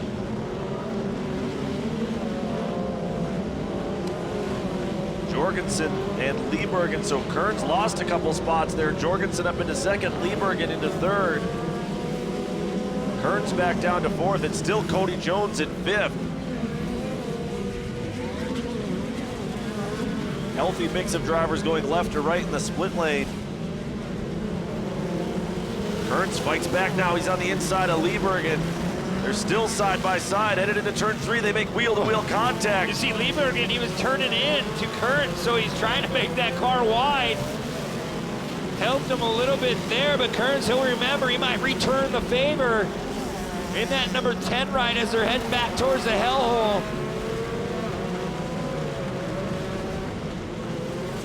Jorgensen trying to put together a run now on the 96 of Tilkins. Back onto our Amsoil front straight, another lap in the books here. Tilkins, Jorgensen, Liebergen, Kearns, Jones, Coomer, Carlson, and DeGrand. Yeah, Tilkins doing a wonderful job making sure he's hitting his marks. Here comes Jorgensen. Liebergen now putting pressure on the back of Jorgensen one more time. He's going to try to cross back underneath him. He's trying to out-drag race him. Look at that, they were side by side in one lane of the split lane. Liebergen forcing the issue, but that opened the door for Kearns for a moment. Again, and those drivers made contact on the previous lap in this same exact spot. Yeah, it looks like those two have magnets on one another. They keep on touching it inside and outside of those corners. Look at that run by Liebergen in the 36, that Yamaha. Wonder if something might have happened to Jorgensen. He's definitely off the pace a little bit. He let both those cars go by fairly easily. Yeah, you called it, Brent. He pulled off down there in turn 5. Tough break for yesterday's winner, Jorgensen. He was 3rd in points, so very tough break for Jorgensen. That's going to hurt his championship chances. And he will not repeat as winner here at Dirt City Motorplex. There's Kearns in that number 10 ride, trying to reel in our top 3 once again. Liebergen now in 2nd. Just trying to put laps together. This track is really, really tricky as Kearns now coming through our screen. So many tight left and right-handers on this course. And yet again, Kearns and Liebergen are, like you said, like they're magnetized, like they're drawn to one another. Although Kearns fell off a little bit there as they went into turn 4. That could be Colin Kearns just deciding to be a little bit more patient too. I mean, you don't want to use up the car and make a bunch of mistakes here in the first half, knowing that the competition yellow, there it is, by the way, is about to come out. Yeah, perfect timing, Shane. The competition yellow is flying that time by, so Liebergen will have another shot at Tilkins. And Kearns, he's going to be in good shoes because he's going to start right alongside. So he'll be in that second row. Tilkens will be by himself. Liebergen will be either inside or outside. It's up to him to pick what side he wants to start. Yeah, Kern's really having a great consistent year. He does have a couple of wins, but he hasn't finished any worse than 4th so far this year. So doing what he needs to do to try to win this championship as our field gets set for this Delaware-style restart. That was Tilkens, though, leading at halfway. Tilkens, Liebergen, Kearns, Jones, DeGrand, your top 5. Then it's Coomer, Poole, Fisher, Carlson, Griesbach, Lemke, and all the rest as the field's still getting collected here behind our pace car. So like I was explaining, Tilkens is out by himself. Gonna have that opportunity to start it at any given time, whenever he wants to go. He sets the pace here in the second half of the race. About 3 minutes left in this Sportsman side-by-side race, round number 8 here at Third City Motorplex Off-Road National. You're watching AMSOIL Championship Off-Road as Sportsman side-by-side is about to get back underway. We're gonna come back in front of the crowd one more time. See if Tilkens can get that jump he did on the regular start of this race, and he does. He jumps out a little bit. And again, Liebergen and Kearns again banging doors as they go down the front straight. Yeah, I have a feeling Kearns gonna give a little love tap back because he's sick and tired of getting bounced around. He's trying to make his way through, but Liebergen's been tapping him a little bit too much, if you ask me. Yeah, no shortage of aggression. And more contact for Kearns, my goodness. That time it was Cody Jones trying to force his nose inside. Couldn't make it happen there. Further back, look at that, Brent. They're 4 wide going into turn number 3. A lot of action on this race course right now. That's the 28 of Lucas Houle. That's now moved up and around the 57 of Jones, so he's up there in the top 5. Tilkens really, really tight there by the tractor tires coming through the hellhole. Here we go. Houle now making a move on Kearns. He's gonna make that pass in that Speedworks 28. Terrific run going on right now for the 28 of Lucas Houle. He started all the way back in 16th and is now up into 3rd, working on Colin Kearns. Wow, 13 spots in the first half of this race. A good drive by the Speedworks team, but there goes Kearns back by once again. He's on the inside of Liebergen. He goes, hey man, you've been messing around with me for a long time. I need to take that spot away, and he does. Kearns finally saw the opportunity and took it.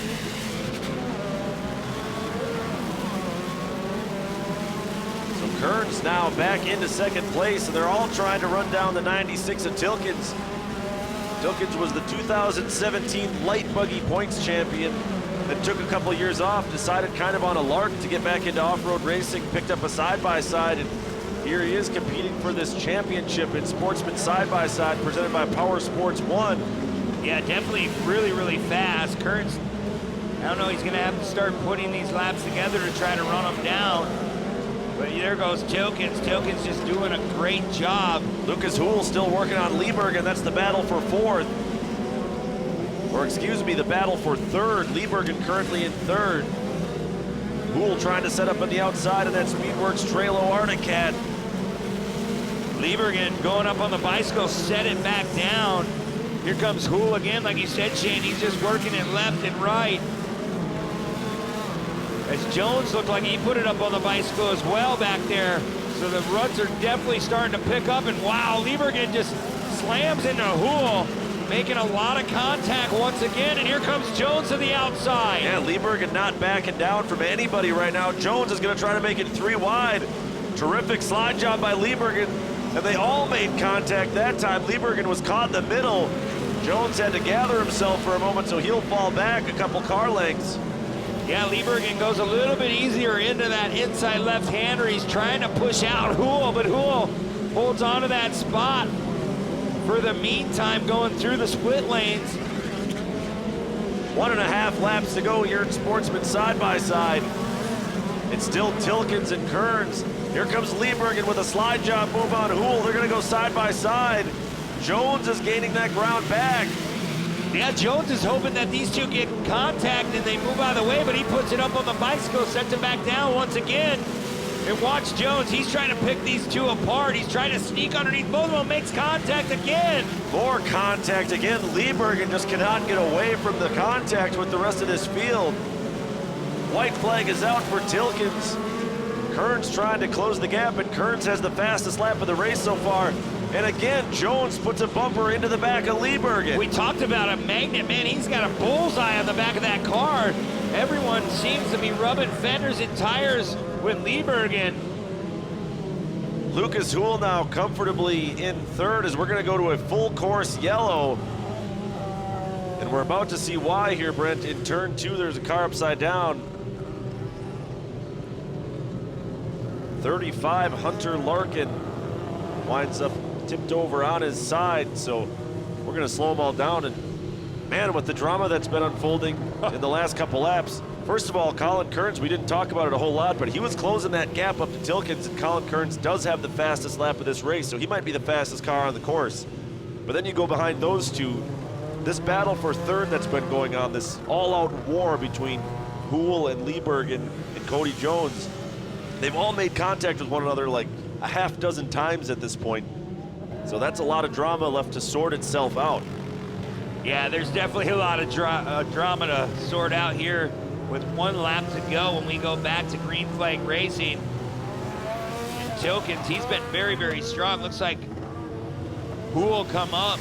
He wants to get into that second row.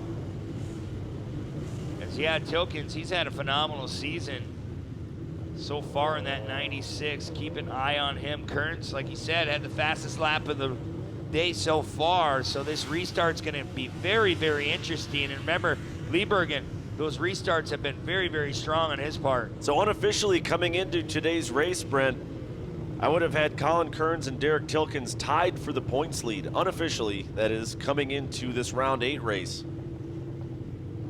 So every single spot on the race course extremely meaningful right now to both of those drivers. Yeah, every point counts here in Champ Off Road. And then you've got Lucas Hool, who came in 16th in points. He's just trying to play spoiler. He's out there banging doors with Liebergen, banging doors with Cody Jones. He's just running up front. He's in the mix. Yeah, we'll see. They're going to rind them around this hellhole turn and get them back to green flag racing. There's our pace car. Should be pulling off the right side of our screen. We'll see if he does. One more lap. I think we're going to take him around. But 1 to go this time by. The white flag will be coming out with the green flag, so pay attention. There it is. We'll see if Tilkens can get the job done.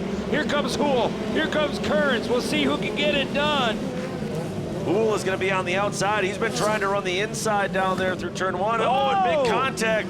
Jones and Hool is broken. Yeah, he snapped the upper arm on that car. We'll see if he can get it around here on this final lap, but it's going to be really, really tricky. He's going to lose a lot of spots as we go back up front with Tilkens. Kearns all over the back bumper of Tilkens.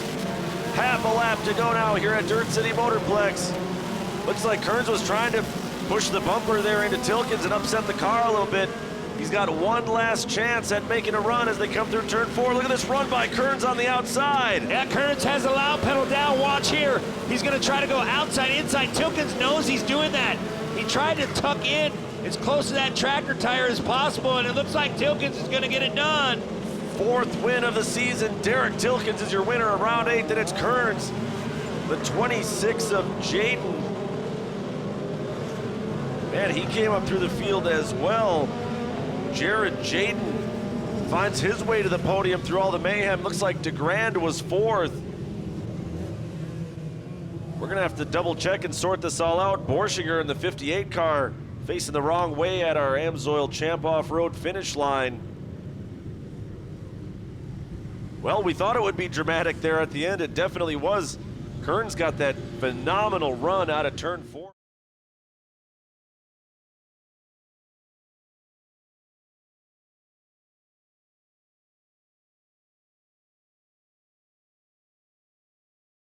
Jared, first podium of the season. How does it feel? Oh, it feels awesome. I did not think that was going to happen coming into that last lap. My spotter told me to not lift, and I didn't. She was to the floor the whole time, and it worked out. Talk about the chaos that went on in front of you that allowed you to get up into third place. What'd you see from your seat? Yeah, it was crazy. Usually I'm the one that gets wrapped up into it. I'm happy to get around it for once.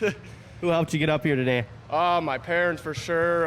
Jay Jaden, Ultimate Air, Pagels Ponderosa, Advanced Construction, Blage Hoof Trimming, Zoa, Andy's Auto, my girlfriend, all my friends that help me every week. And, we don't really know what we're doing, but clearly we're doing something right now.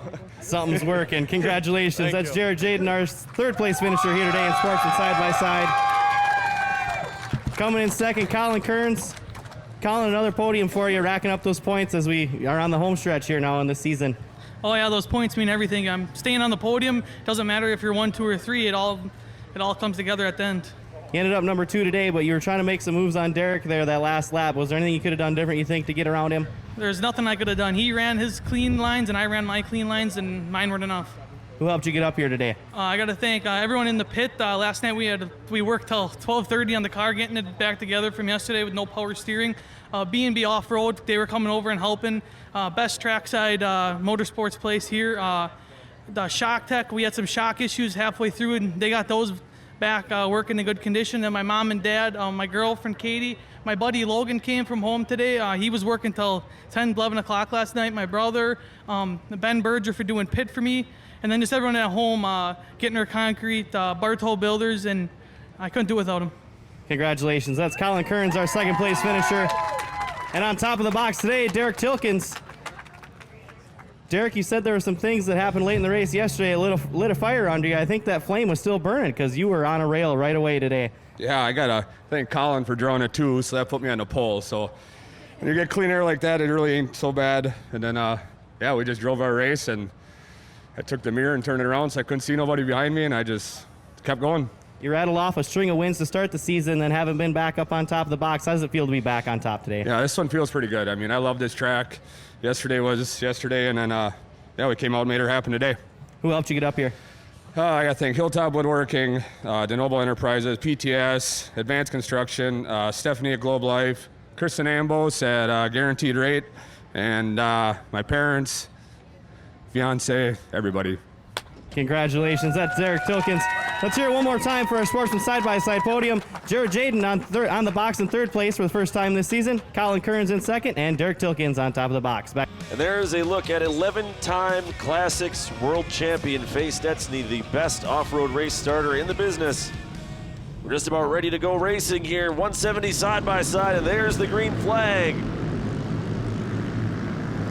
It's like a pretty good jump for that whole front row. And immediately that 22 of Krantz. He'll have the early race lead as they head down into turn number 1.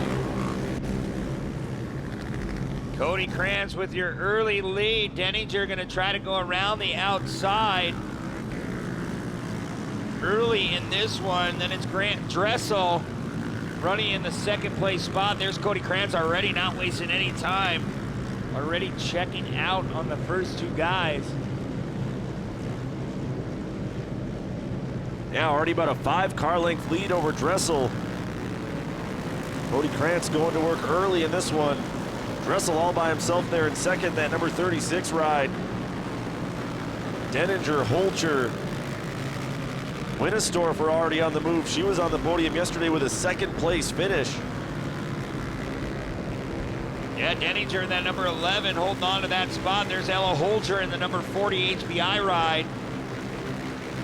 Trying to work her way up, just getting a lot of seat time this season for Ella Holcher. Look at her 3 wide. Yeah, Wassenberg was caught in the middle in that number 25 car. Bounced off of Winnestorfer, bounced off Holcher, and then Wassenberg finally checked up and fell in line there. 1 lap in the books. Krantz is stretching his lead. Now Winnestorfer going to work on Denninger as they go down our Amsoil front straightaway. That's the battle for 3rd place. We've got trouble down there in turn 1, so we'll have a local yellow flag. Can't quite tell who's involved down there. We've got our safety team out there throwing the local yellow, excuse me. Looks like everybody able to get by pretty safely. Of course, these drivers all have spotters as well, so they're all well aware of the situation down there in turn 1. There's a race-driven Polaris KTM ride, number 11. Denninger coming through that infield section one more time. There's Ella Holger going a little wide once again. Yeah, Holger's getting shuffled back here a little bit. She's now behind Olsen, all the way back in 6th place. Track really starting to rut up for these Razor 170s. Not a lot of horsepower, so it takes a lot for these cars to get around this racetrack. As we watch as they're all starting to spread out here. The first couple laps, about 4.5 minutes to go in this one. You know, this class being a momentum class, and like you said, so limited on horsepower, so limited on suspension, you really have to be an incredibly smart driver to put together consistent laps, because you have to understand how the track is changing. You have to find really good, smooth lines. You can't correct your steering. You have to be very deliberate with your inputs on the throttle and on the steering. Yeah, absolutely. You really need to pick your spots and know where you want to go, and you got to watch it lap after lap. Like you said, as this track develops, Denninger still out in front of that group as we're looking in the back part of the field right now going up. There's Denninger in the 11. Look at that run by him. Oh, Denninger, something happened. Oh, tough break for Denninger. He is pulled off to the side. So we're looking at the 52, that Tom Hoffman trucking machine of Maddie Winnestorfer. She was on the podium yesterday and is now up into 3rd place today, but she's got some company. That's the 25 of Corbin Wassenberg. Yeah, Wassenberg with another good run, putting it up on the bicycle. Wassenberg once again gonna try that pass. Good run here by Wassenberg. He's gonna be on the outside as they go down towards the turn number 4 area of the race course. You can tell when you were explaining that how you can scrub off speed. You don't want to scissor that steering wheel and go back and forth, because you're just going to cost yourself track position, and especially on a track this big for these little cars, every lap counts. We're not putting in 8-10 laps like these bigger classes are, as the time is definitely starting to run lower on our screen. About 2.5 minutes to go. Green flag still out, Shane. Yeah, still a lot of time in this one. But Krantz, he's got the fastest lap of the race. I could have told you that without looking at our electronic timing, but really putting together a strong run here. Picked up the win yesterday. He was the round 5 winner back at ERX Motor Park. Came into this weekend in the top 5 in points, so putting together a pretty fine season as well.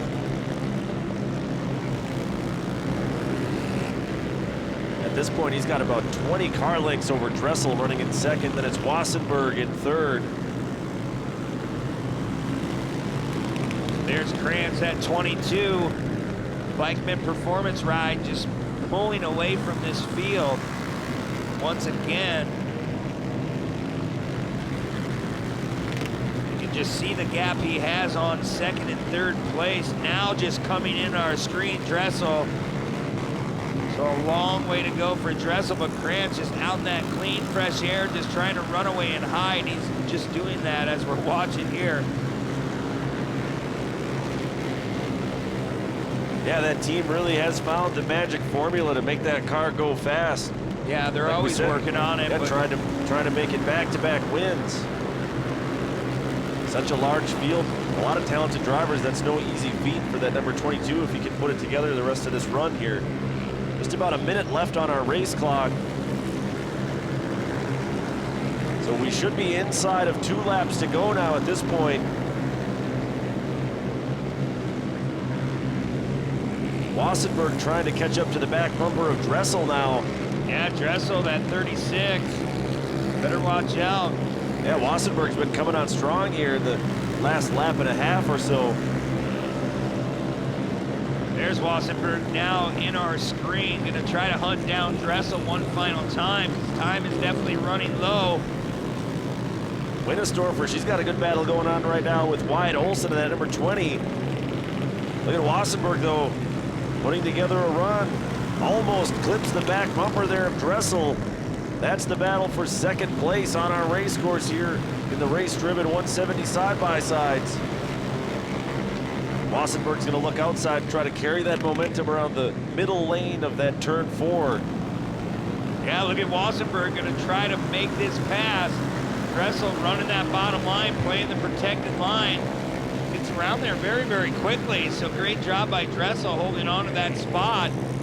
As we are on the white flag, this time by, so one more lap to go for Racer 170, round number 8 here at the Amstel Championship Off-Road.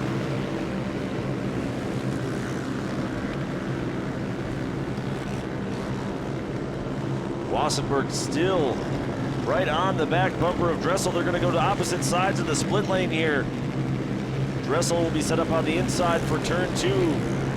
Yeah, look at Wassenberg going to the outside, trying to drag race to this corner. Maybe he can sneak underneath, but just not there. There's some lap traffic. Both of them getting by there fairly clean, but Wassenberg lost a little track time. Yeah, that was some pretty savvy driving by both Dressel and Wassenberg to make quick work of getting around the lap car, Grace Burrows. Dressel just fighting that steering wheel with a couple turns to go in that 36. That's the battle on the track right now. Looks like Dressel will hold on to that spot if he can get through and negotiate these final 2 turns, but Wassenberg's not giving up. Only 1 corner to go in that battle for second place here. Still Dressel holding that spot over Wassenberg. There's the checkered flag for Cody Krantz, making it back-to-back wins here at Dirt City Motorplex. Won yesterday in round 7, picks up the big win here in round 8, and Dressel is going to hold on at the line for second. Wassenberg with a hard-fought 3rd place finish. Then it'll be Olsen in 4th. Winnestorfer will round out the top 5. Good run by Krantz once again. Yeah, they got to put an anchor on that car. Yeah, definitely. Someone's got to figure out a way to get out in front of him or rattle his cage a little bit. He's been putting together some really strong runs. That's his 3rd win in 4 rounds of racing here in the 170s. There's our final results. Krantz, Dressel, Wassenberg, Olsen, and Winnestorfer, your top 5. Ella Holger, she bounced back down to 7th spot, so not normally what we see out of Ella Holger. So yeah, good run for that 96 car though of Betts. I just talked to his dad before that race got started. Corbin, how was your race, buddy? Good. How was this track? A little rough. A little rough. Where was it the roughest? Probably on turn 1. Turn 1. Turn 3. Turn 3. Did it get a little dusty at all out there? No. No? Moisture pretty good? What's your favorite part about this track?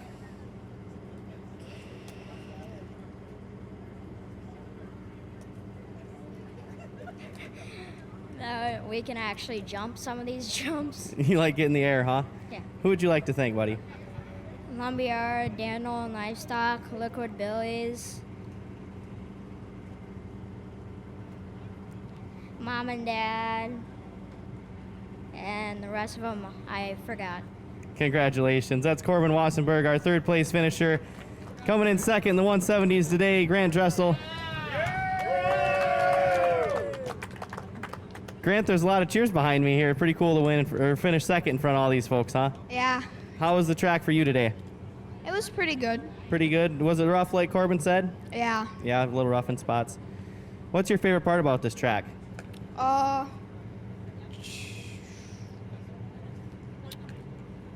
split lane and turn 5. Turn 5. What's fun about turn 5? It's probably where I can take my best lines. Yeah. Who helped you get up here today? My dad, my grandpa, my grandma, all my friends back home. JC Outdoors, Warhead, Matt, Bond Motorsports, Bikeman, Tober. He fixed especially Tober, yeah, he fixed my car so I could come out this day, today. All right, congratulations. That's Grant Dressel, our 2nd place finisher here today. And on top of the box again today in the 170s, Cody Krantz. Cody, you're getting pretty used to winning in this class, aren't you? Yeah. Your car's pretty fast, isn't it? Yeah. Is it fun to drive? Where'd What was the most fun part about your race today? Probably the split lane. The split lane? Did you like having that option to go around the lappers in the other lane? Most of the part. Most of the part, yeah. Who would you like to thank? My mom and dad, Jesse and Jason, Jack and Mike, Rob, Bob, and Bikeman, Fox Shocks, MRT, Razor, Kicker, Torque Link, and all my other sponsors I forgot. Congratulations. That's Cody Krantz, our winner today in the 170s. Chase Braun is number 7. He will start 5th, and alongside him will be Ethan Dressel in the number 8. Ben Heiting is number 19. Carter Nordrum is number 22. And Dylan Roloff is number 3. The pace is starting to pick up. Our pace car should be pulling off on the right side. Pito really trying to get that jump on this start. Here comes Andy Johnson in that 13. We'll see the green flag about to fly, and there it is. 570s are underway here in Lena, Wisconsin, round number 8. Yeah, Colin Pidle didn't want to wait for that restart zone. He just wanted to get going here. He will lead the field down into turn 1.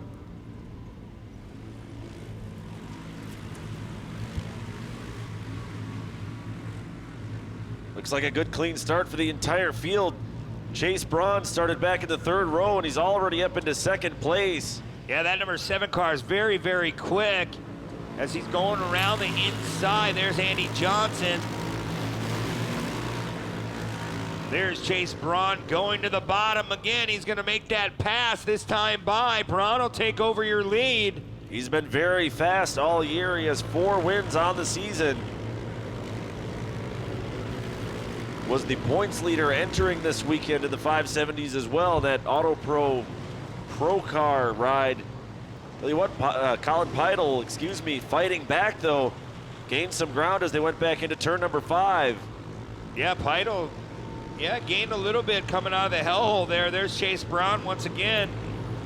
That HBI ride trying to check out on the field early. As it looks like Ella Holder now might have moved into the top 3. Both of those leading cars going to that outside of the split lane, trying to get the best angle coming back into this hard right-hander. Braun hard on the binders, trying to get the car to turn. There's Pidle. Yeah, and compared to the 170s, these cars, obviously they have quite a bit more power, but also more suspension and a little bit bigger tires. So some of these holes that we've seen developing, especially after the Pro 4s and Pro 2s ran earlier this morning and chewed up the track a little bit, these cars will have a lot less issues going through some of those rougher spots on the track and still holding on to that speed. Yeah, they can take the bumps and holes a little bit better here in Lena, Wisconsin. So let's see, we got a good battle going on here. Ella Holcher, yeah. Ella Holcher and Dressel, that number 8. Ethan Dressel. Look at all those cars pushing way out wide on exit of turn number 5, almost out to the dirt berm next to the K-rail.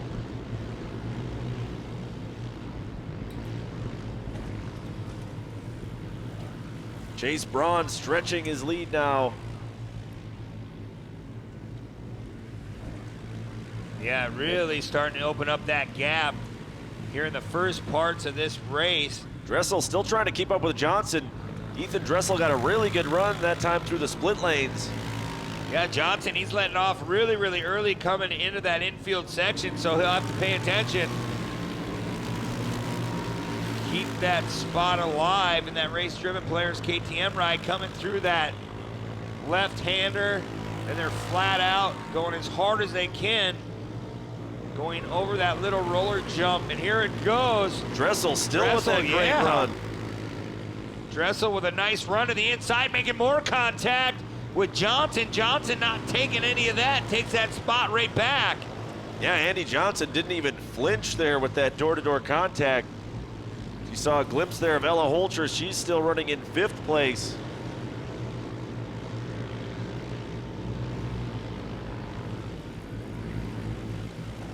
Dressel still putting all kinds of pressure on the back of Andy Johnson as they go through turn 1. That time Dressel pushed out a little bit wide. Yeah, Dressel, he keeps trying everything outside, inside, made that contact with Johnson in that number 13. See if he can try to make another move, but Johnson seems to hold on to that spot. Through that turn, there he goes again, just fighting that wheel back and forth as Dressel really starting to widen out his turns now. Yeah, Dressel seems to put together really good runs through the center section of the course where there's the 3 tight turns linked back to back. Not quite as good of a run this time on Johnson. Wonder if that contact with Johnson might have rattled Dressel just a little bit. Maybe he's planning to be a little bit more patient instead of trying to force the issue, as Dressel's got to watch out. Being patient is going to cost him some track position, and Ella Holcher is right there. She almost made some contact with Dressel. Yeah, she come into that turn a little too hot and heavy and pushed through. Like you said, almost making that contact, but gets back underway as the track really drying out. After round 7, getting all that rain, the track crew has done a phenomenal job getting this track back into shape. As we still have a lot more racing yet to come here in round number 8 with under 2 minutes to go here in the 570 side-by-side event. Still a lot of time in this one, like you said. Back out front, though, Chase Braun all by himself trying to pick up win number 5 on the season. Yeah, he's in a league of his own out there in that HBI ride. Number 7 going to come back down through the hellhole one more time. A lot of power under the hood of that car, doing a fine job to kick and drive. He really putting a nice race together once again. He's one to watch here as he moves up. Cars are landing very nicely. A cool class, a nice beginner's class.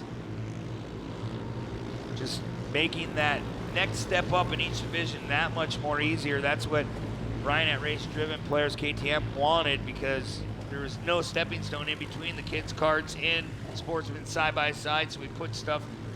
So yeah, now if you want 570, made that next step. Yeah, now for these kids that start out in 170s, want to keep going up through the side by sides, they have that middle ground, like you said, before they get into Sportsman side by side. You know, hopefully on up through the ranks to you know, pro stock or pro mod. It's been so great to watch youth racing here in short course explode over the last few years. First by adding the short course kart class and the mod karts, now the last couple of years 170s and 570s. So many talented drivers, and we're already starting to see some of those, you know, youth drivers that came up through those classes move on to bigger and better things. Like Johnny Holcher was a mod kart champion here in the Midwest. We'll see him later on in pro stock side by side and in pro light. Easton Sleeper, another one, defending mod kart class champ, on his way to another championship here this season if he can hold it together. And he already told us he's going to be moving up to pro spec. So these youth racers are learning all these skills, not only on-track skills, but the off-track skills. You know, how to run a race program, how to do your homework, how to set up a car. And that's going to pay off. We're going to have another talented crop of young drivers in our pro ranks here very shortly.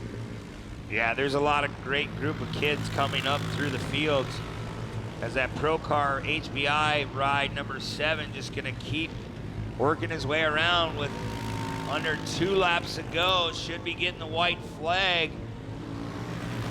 Battle for third heating up, though. Dressel pulls alongside the 13 of Andy Johnson. Still doing battle. Johnson again slams the door. Johnson is so calm behind the wheel. I mean, we saw the contact earlier. Didn't shake up Johnson one bit. And again, Dressel just putting all kinds of pressure. Johnson just holding his line, running a comfortable race, totally in control. Yeah, Andy Johnson doing a phenomenal job, and that's the white flag for Chase Braun. One more time around, and look at this. Dressel now side by side with Andy Johnson. Johnson will have the preferred inside line, but it looks like Dressel might have a little bit of a run. But Andy wants to prove me wrong. He's like, he's not getting around me yet, and he's still holding on. They're drag racing to turn 1. Johnson's going to be stuck on the outside. He's going to have to fall in line. Whoa, Dressel washed out just a little bit. So the final lap here in the 570 division. We'll see if Dressel can capitalize once again on that inside rhythm section. Dressel's going to have that spot, or at least it looks that way as they head for turn number 2. Andy Johnson's going to fight back, though. Yeah, Johnson makes contact. Yeah, Johnson's not going down without a fight. We've got a slugfest here in the battle for third place. Look at Johnson putting his head down, trying to get rid of the roost as he's driving forward. There goes Johnson. with another good move. More contact. Johnson's going to be set up on the inside. Dressel's going to have to carry that momentum the long way around turn 4. It's going to come down to the final corner, turn 5, as Chase Braun takes the win here in round 8. We'll see who comes in second. Johnson up on the bike, made the save. Colin Peidel is going to cross the line in second. A good, strong run for him. His best finish in the 570s so far. And Ethan Dressel will round out the podium. Then it'll be Andy Johnson in 4th, then Ella Holcher, Ben Heiding, Carter Nordrum. Well, a little bit of late race drama there in that battle for 3rd place. 3rd place finisher, Ethan Dressel. You had a heck of a battle with Andy Johnson there throughout the end of that race. Tell me about it from what you saw. Yeah, we bumped a couple of times. I almost ran into a tire one of the times. It's kind of fun. Is it fun battling with guys like that you know can race you clean and there's not a whole lot of contact? Yeah. What's your favorite part about this track at Dirt City? Probably the split lane. Split lane? Who helped you get up here today?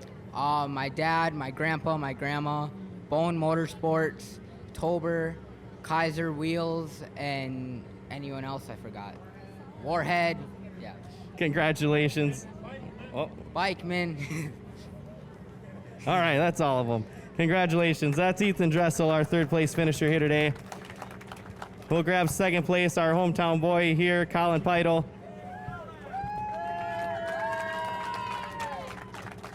Colin, 2 podiums at your home track this weekend. It doesn't get a whole lot better than that, does it, buddy? No, it doesn't. Is this your favorite track on the series?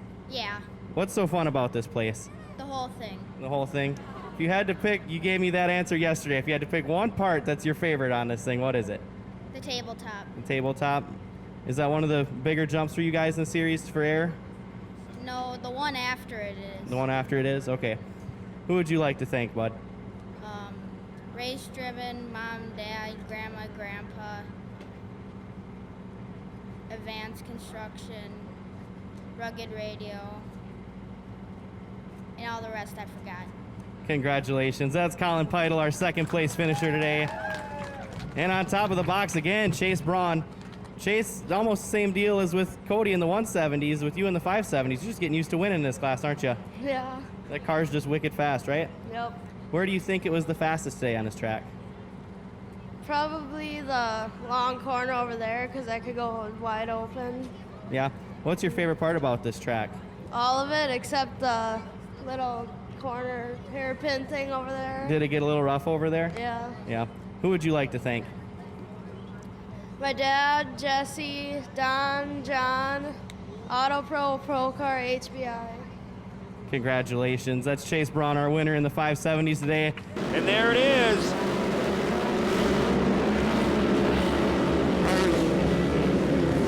Berger to the inside. It looks like Parsons. They're going to try to make it 3 wide there. Couple cars going down to that inside section through that split lane. There's Parsons. Yeah, looks like Parsons. Our camera. Looks like Parsons has the run early, but he's going to push way wide. He's going to open the door back up for Kleist. Nice block pass there by the 12 of Chase Kleist. He'll take the race lead back from Parsons. Yeah, there's Berger in 3rd. Here comes Kosmecki in the 94 now. Yeah, Kosmecki was a winner earlier this year back in round number 5. Berger's just been putting together a really strong, consistent season. He's up there in the top 5 right now as well. Look at Parsons squaring away that turn. It's so cool to watch. Just trying to get a better line. It's not easy to lead these races, but if you're in 2nd, you have a chance to try to make different kind of moves. You know, try different lanes because you're not going to pass somebody by following them, especially when it's a little muddy here in the beginning parts of this race. Yeah, maybe the most surprising thing right now is even though they started in the 3rd row, the 2 Marquardt brothers are still shuffled pretty far back in the field as Christensen goes around, collected McGee and Mayer there. That was right at the exit of turn 1. There's Kosmecki in the 94 trying to hunt down Parsons. Kleist in that 12 still holding on. Here comes Marquardt now in the number 2. Yeah, he was your winner yesterday. Tyson Marquardt was your winner yesterday in round number 7. Picked up his 3rd win of the season. Look at Tyson just trying to go to work, get around Berger. Berger's making that car really, really wide, heading back down into the hellhole. As here comes Marquardt again, trying, but nothing there on exit, trying to button up door to door. Yeah, the Dirt City track team put a little bit of water down. See, they're kind of fighting it right now in the early laps of this one.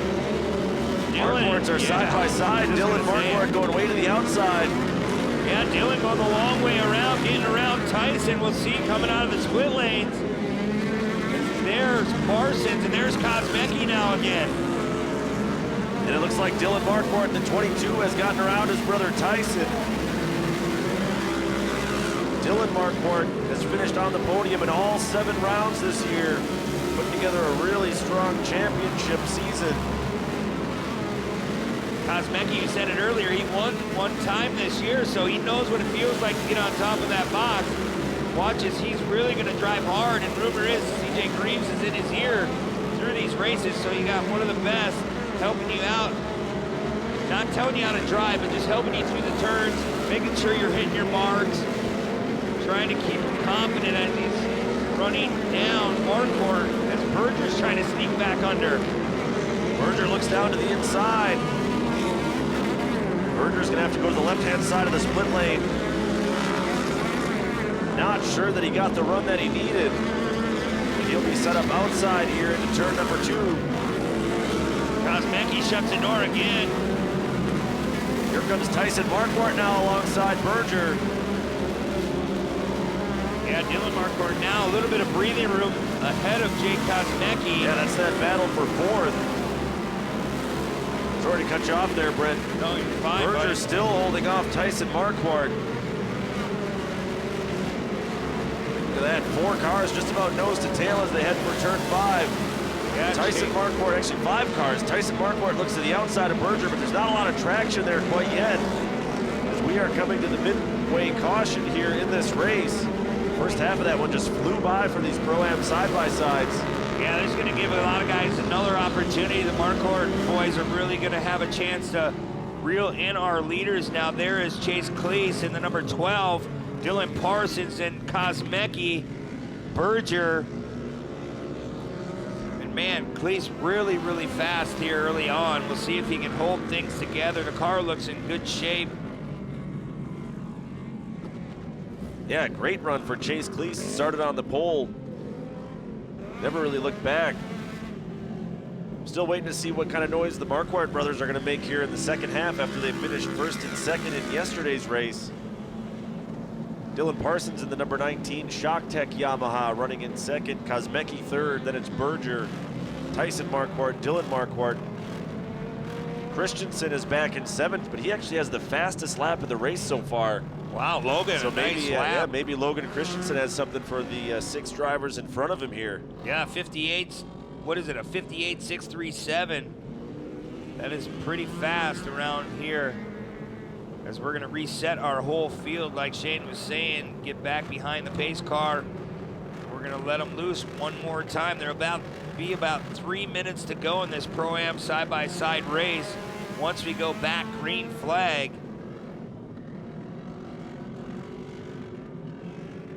Parsons, he looked to be really, really strong. He was running a pace, so how much was he really trying in that first half? Was he just running the pace of Cleese, or was he giving it all? I mean, if you ask me, he was saving a little bit for the end of the run. Yeah, like you touched on earlier too, this is another chance for Parsons to maybe rattle the cage of Chase Cleese, and we've seen Parsons win in this Pro-Am field before as well. Race is back underway here in Pro-Am side-by-side, round 8 action from Dirt City Motorplex. Parsons really driving it in deep, but Cleese holding on that spot. There goes Kosmecki to the outside. See him on top of our screen. Here comes Berger. Now Marquardt now all over the back of Kosmecki. Yeah, looks like Kosmecki actually got shuffled back a little bit, although there was some contact there. Christensen got into the back of Tyson Marquardt. Everybody settled back in now, falling in line. Now look at the battle we have in what, 3rd, 4th, 5th spot. Everyone gets through there very, very clean. Head back towards the hill. There's Berger trying to reel in Parsons once again. Parsons still right on the back bumper of Cleese. Berger is third. Then it's Kosmecki and Dylan Marquardt rounding out the top 5. Another lap in the books here.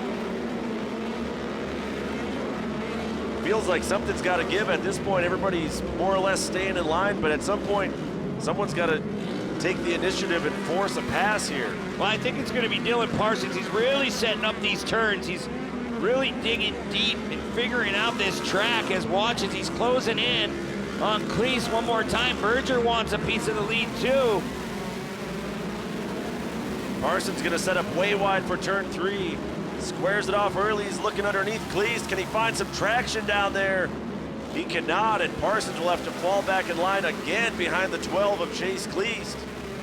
Yeah, Parsons, he's really strong here coming out of the hellhole, so watch as he enters. He goes a little bit wider than our leader, trying to apex that turn. Watch on exit, he gains a little ground. Yeah, he's coming over that little booter jump. Pulling some tricks out of his bag of buggy tricks that he learned racing 1600 cars. See him running nice wide arcs around these corners. He's trying it again here in turn 1. Showing a wheel now to the outside of Cleese. They make some contact. No harm, no foul there, as you like to say, Brent. Parsons falls back in line again. Cleese, Cleese has to be feeling the pressure at this point, though. There goes Dylan Marquardt to the 3rd place spot, so he's creeping up into the top 3. There goes Parsons. Parsons trying to push Cleese wide. This is what Marquardt wants. He wants them to do battle so he can sneak under both of them. Absolutely. Now that Dylan Marquardt is free of Bill Berger, he's got a little bit of clean air as he tries to reel in our 2 front-running cars. Here comes Marquardt, really, really wide. Oh, Parsons, he shaved the side of that tire, so he needs to be careful so he doesn't rip off a front tire. Here comes Marquardt once again on the inside. Now let's see if Dylan Marquardt wants to force Parsons out wide. Oh, he made Parsons drive in really, really deep in turn number 1. He backed out of the way a little bit. Now he's gonna go to the outside of the split lanes. This is our final lap. That last time by, Parsons all over the back door of Cleese. Marquardt in 3rd. It's anybody's game right now. Let's see. The 75 of Berger's not going away either here, Brent. Huge pack of cars running for this race win here. Yeah, Parsons bobbles a little bit on exit there on that turn. We'll see if Marquardt can sneak underneath. But that gap is still holding pretty steady for Cleese. Coming through the hellhole one more time. They're going to be 2 wide. Marquardt going to try the inside. Parsons still trying to take this win, but it's not going to be enough. Chase Cleese will take the win here in round 8. It's going to be Parsons, and then Marquardt barely held on over Bill Berger. So Dylan Marquardt will finish on the podium, Berger 4th. Then it looked like it was Kosmecki 5th, Tyson Marquardt 6th. Then Christensen and Bayer. Yeah, I can't complain at all. Consistency has been my my biggest thing this year. If I can just stay consistent, I think we have a good chance at this championship. But first off, congrats to Chase. He's been working his butt off. He was running a heck of a race. Dylan running good too. I did all I could just to try and catch those guys. And everybody else, especially the track crew. I'd like to thank them for putting in the time and the work just to make this all possible, all the whole Dirt City crew. And then just everybody else, my sponsors, and then my mom and my dad, my girlfriend Tori, my brother, Craig, Edo, Dylan, Stove, Mark Peterson, Corey Winter for spotting. And then, like I said, my sponsors, Mark Custom Homes, KGB Customs, Revolution Industrial Services, Lena Lanes, Little Joe Lawn Care, Dirt Launch Power Sports, Aaron, Grave Transport, Grave Trucking, everybody else, just thanks a lot. My Uncle Rod for the great graphics, Quartz Graphics here, so thanks again. That's Lena's own Dylan Marquardt coming in 3rd today. Finishing 2nd in our Pro-Am side-by-side today was Dylan Parsons. Dylan, not the weekend you wanted in the single buggy, but still able to come away with the 2nd place in the side-by-side. Overall, pretty good day? Yeah, overall, pulled it out, had a good day. Had to get on the podium sometime this weekend. The 1600 car, we having training issues all weekend. Put down the fastest lap every time I went on the track, just couldn't put it together. Talk about that battle with Chase at the end. You were all over him trying to make a move. Was there anything you could have done to get around him? I tried everything I could. His tire choice today was just a little bit better for the water. And yesterday we were doing the same thing the second half of the race. Like him and I just couldn't get by him. Who helped you get up here today? My mom, my dad, my John, Mark from MTech, the guys from Dirt Launch, Rod and Owen. Owen was spotting for me this morning in 1600. That's all I can think of right now. Thanks. Congratulations. That's Dylan Parsons, our second place finisher. And on top of the box today, Chase Kleist. Chase, first win of the season, man. How does it feel? Awesome. Talk about those last few laps when you had both the Dylans kind of hounding you there. You knew you had to hit your marks and be perfect because they're both fast. Yeah, I was very, very nervous. From the time I was at staging to the time it finished, I was so glad to see that white flag. Who helped you get up here today? Robinson Metal, Matco Tools, GCS Flooring, Smitty Farms, Uric Excavating, Club 117, Shallow Transport, Take a Chance, Kenda Tires, Victory Sign, my dad, Matco Tools, my parents, all my friends and family, and my dad for sponsoring the track and whatever. Thanks. Congratulations. That's Chase Kleist, your winner in Pro-Am side-by-side. Let's get one more round of applause for Dylan Marquardt, Dylan Parsons, and Chase Kleist, our Pro-Am side-by-side podium. There's the green flag. Steinhardt, Meister, Hester will lead the field down into turn one. Remember, Hester, a lot of contact. Hayward, Coran, into the K-rail. You can definitely see a left front gun down on Hayward's car. As we're gonna go to maybe a full course, but not yet. We got a big carnage pile. It looks like a Van Elsen in there Dave too. Van Elsen involved in that number 12 car, along with Graham. Well, now back out front, let's set it up for you. That is Michael Meister, as we're gonna go. No, that's Hester, just missing the back as we go to a full course caution. As Steinhardt is in that 31 car, then it's Michael Meister in the Ponzi back ride. And Hester, he didn't get on the binders. I don't think his crew guy heard what was going on because he almost rear-ended Meister, so tough break for those. Tough break for the cars involved in that incident down there. There's quite a tangle as we take a look at our replay here, and it looks like Coran maybe overcooked it a little bit. Kind of at the same time, Hayward was already a little bit out of shape. Yeah, we'll get another look at it right here. Look on the right side of your screen. Yeah, Coran just comes. Well, Coran might have had some help there too from the 66. Kind of a chain reaction there. So you see Coran, Dave Van den Elsen, and the 56 of Kirkham still parked down there. You can't really show any of that power today. When you go in that K-rail, those blocks really don't move anywhere. So he'll have to wait until round 9 at Bark River in a couple weeks to see if he can get the job done. But we should be going back. Green flag racing this next time by. Steinhardt is gonna lead us to this new green flag.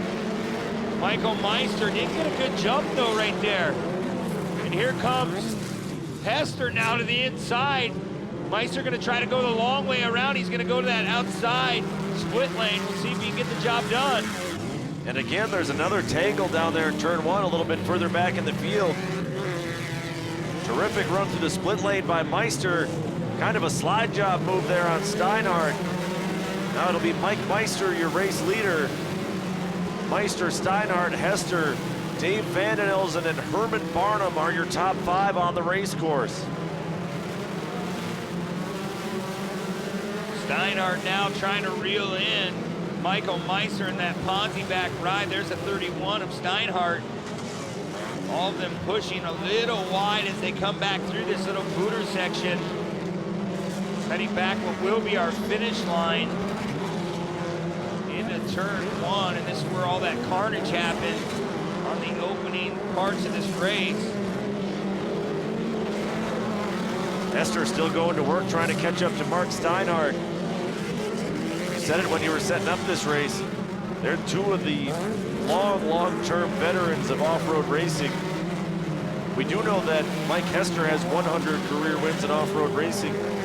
I wouldn't even be able to wager a guess on Steinhardt's win total, but I do know that he's got like a dozen world championship rings for Crandon, so yeah, two very accomplished drivers. Yeah, they really are. They're fun to watch. They know how to drive these cars. They know how to build them. They know how to work on them, prep them. rarely see these cars fall out of an event because they just know how to get the job done. As Steinhardt just swapping back and forth. Hester now setting his eyes on second place. We'll see if he can get it done. Meanwhile, Mike Meister was about 2.5 seconds faster than the rest of the field on that previous lap, so that is a recipe for disaster for the rest of this field, that Mike Meister is out front running in clean air. Yeah, still 7 minutes to go in this race. See Hester just finessing that throttle, trying to get through these turns. Very, very smooth. And anyone that have 100 career victories, you know he knows what to do in those race cars, as his left front looks a little towed out, so I don't know if he made a little contact. Yeah, you spotted that. Good eye there, Brent. Definitely some left front damage on Mike Hester. Meanwhile, we're going to be coming to the competition yellow at our Amsoil finish line. Meister picks up the bonus points for leading at halfway. Steinhardt second, Hester third, but you're right, Hester does have some damage to the front end of that number 9 car. It doesn't look like it's severe damage, but it's enough. Yeah, it's enough. It changes damage. the way the car turns, changes the way the car handles, so you never know what part could possibly be weakened by that little bit of damage. Right. These open wheel cars, it's hard not to make contact. As we look at Mark Steinhardt, he is just trying to put things together as well. There's the 94 of Michael Meister. And that Ponzi back ride as they're under full course caution. We're at the halfway point of this race. Yeah, Meister picked up win number 5 on the season yesterday, going for win number 6, and we're only in round 8, so he's a 2-time Super Buggy champion. Took about a 1.5 years off of racing entirely. Decided to come back out and play with the rest of the bunch this year full time, and it's really paying off for him.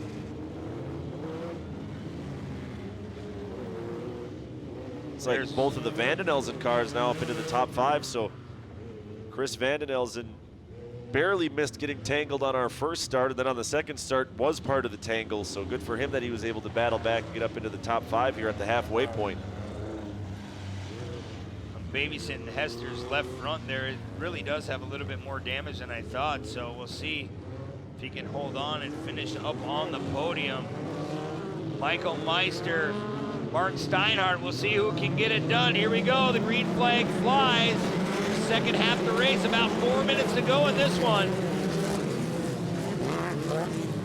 Down into turn 1 again. This time looks like everybody's gonna get through cleanly. Steinhardt trying to get that run on Meister as they go through the split lane.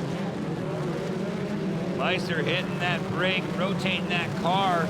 Steinhardt trying to do what he can to catch back up. He's already opened up a gap. Meister, that is. And here comes Hester one more time in that red plate number 9, last year's points champion. Picked up his 100th career victory, like we were saying earlier, at ERX Motor Park.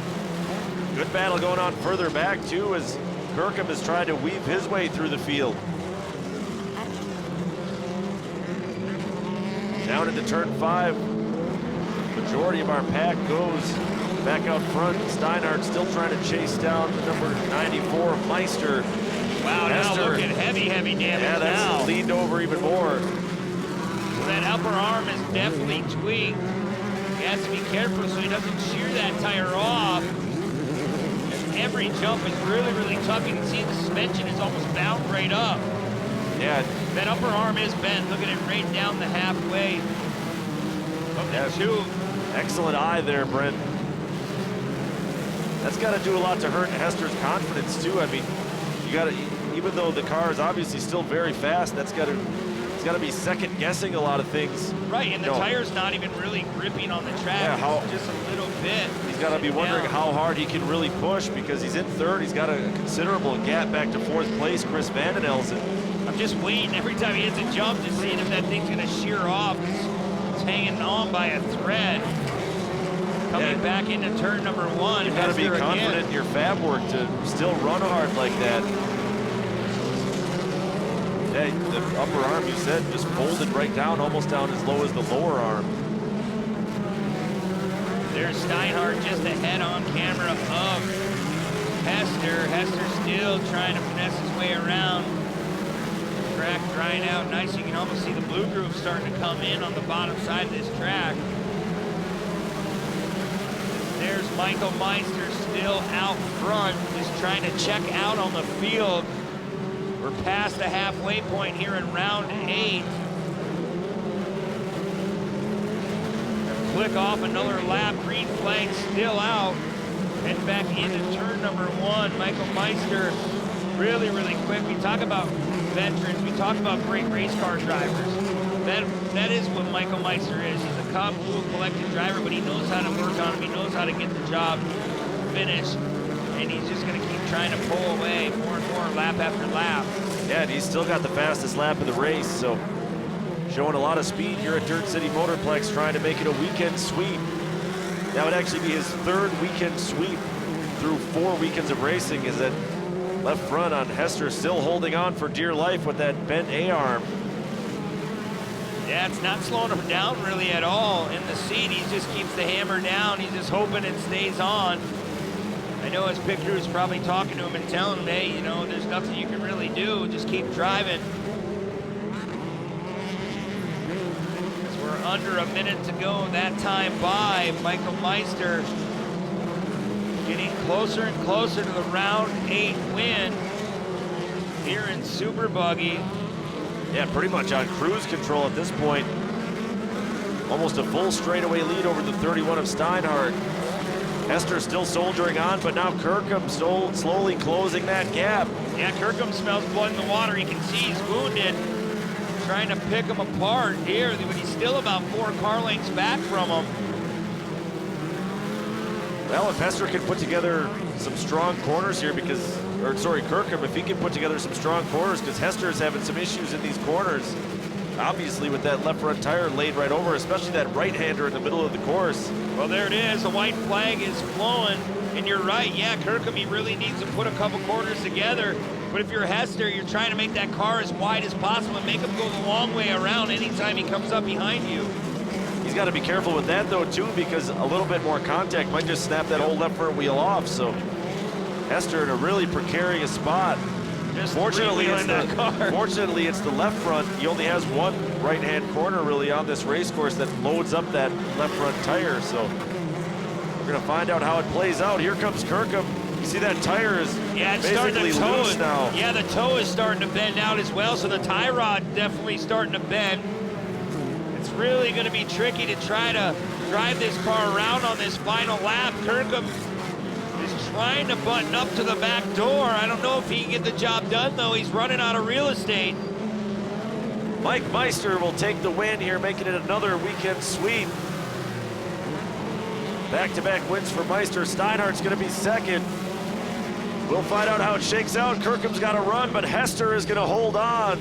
Yeah, tough run for Hester. Even with 3 wheels, he's done a fine job. That's just a good veteran drive there by Mike Hester. You don't get to 100 career wins without learning a few things. And in this case, all that experience paid off. He knew exactly how hard he could push, knew how hard he had to push to stay out front of Mike Kirkham. Kirkham, he was involved in that incident on lap 1, so good for him to bounce back and threaten for that podium spot. Mike had some damage there early on, but you still looked pretty fast out there. You think we'd have had something for these guys had that front end been straight? Oh yeah, well, I'd like to think I would have. You know, I was looking forward to racing with Mark. I don't know that I could got by him. You know, we're very, very close in speed, but it's just fun to get up there and get a wheel next to a guy, you know, and race like that. Explain how the car handles through the corners with so much camber like you had there with the front end bent up. Terrible. It's a handful to drive. I think we landed up here coming up out of the hole there one time, and the arm was a little bit damaged from yesterday's race, and we didn't think it was enough that was going to be a problem, but obviously, you know, it was bad, so we should have changed it. But luckily these are all left-hand turns, and so that was kind of carrying that wheel, but as soon as I'd make these inside turns, it was all over the place, and I was having to use a turn and brake and get totally out of the gas. So I was just glad we didn't have another lap, because I knew Mike Kirkham was coming, and I don't think I could have held Mike off for a whole nother lap, but it was fun. Who helped you get up here today, Mike? Well, I got to thank my family first and foremost, my wife, my kids. They've stuck with me forever through all of this. They can't make every race, but I'm sure they're at home, in Florida watching, taking care of us, all the time, thinking about us and posting stuff about us. So first and foremost, those.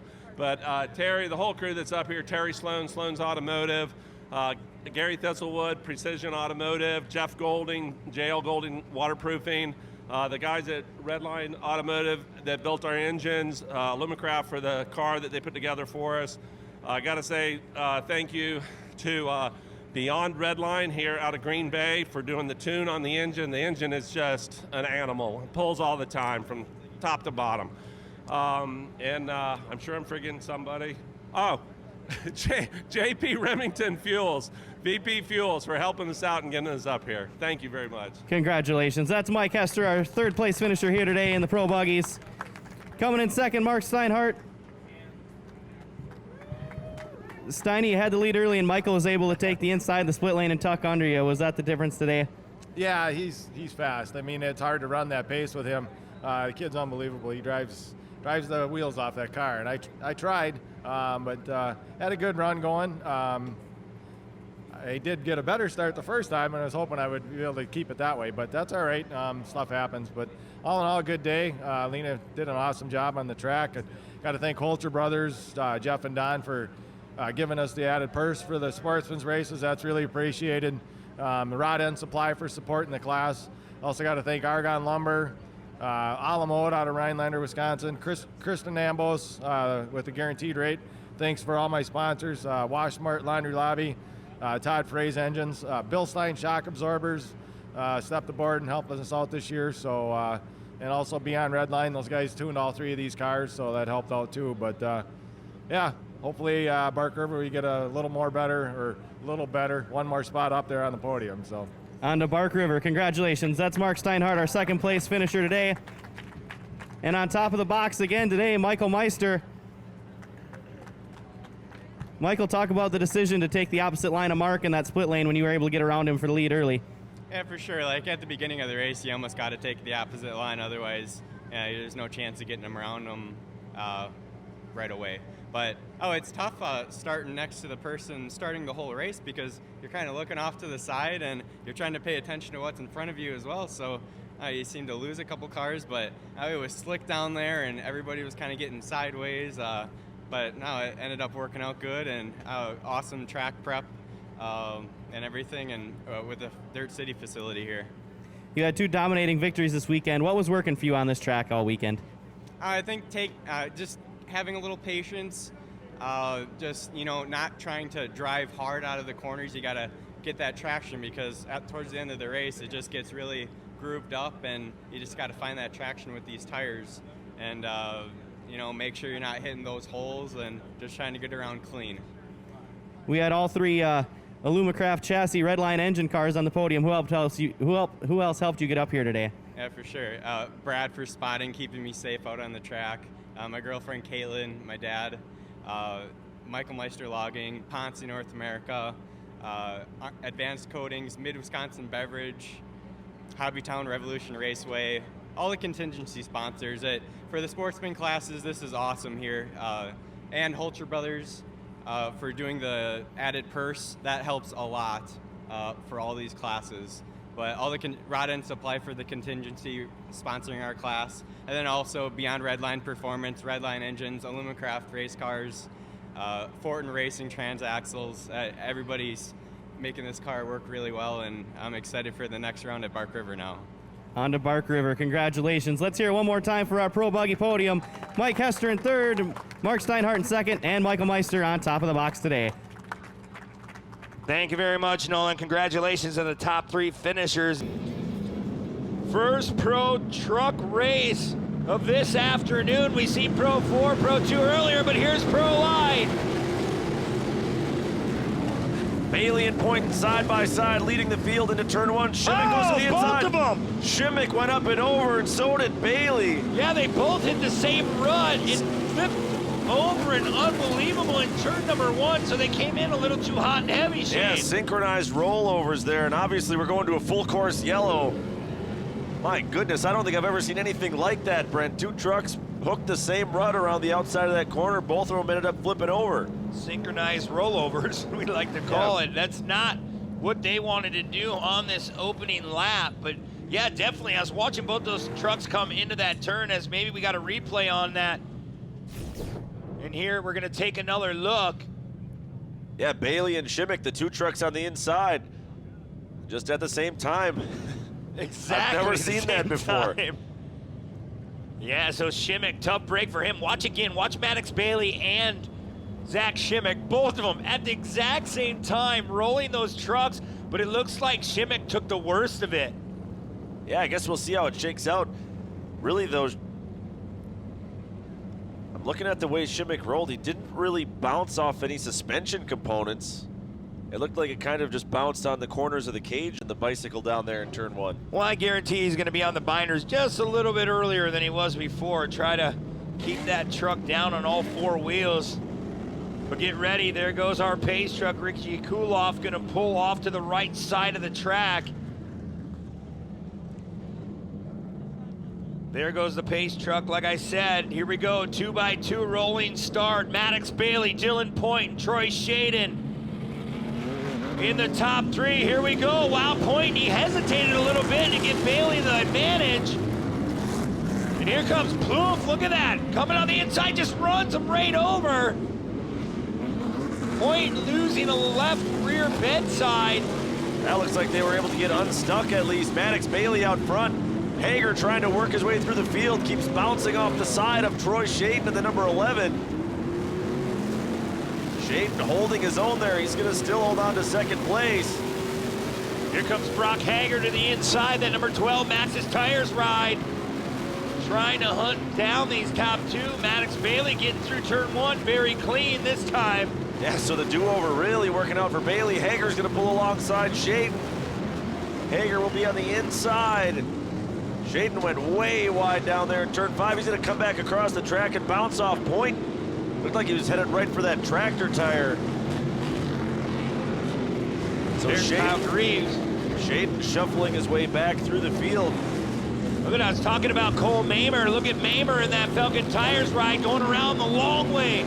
Has the throttle down. Trying to reel in that man right there, Dylan Point in that 19. Remember, that's a Mikey Vandenhoevel chassis. Vandenhoevel's been around a long, long time, so that truck is very well put together. We'll see if Point can get it together and move back up towards the front. Here comes Graves. Kyle Greaves just bullies his way by Dylan Point. Unfortunately, forced him a little bit wide. That's going to open the door back up for Point. Mamer definitely on the move in that number 35 truck. And now Greaves takes over 4th.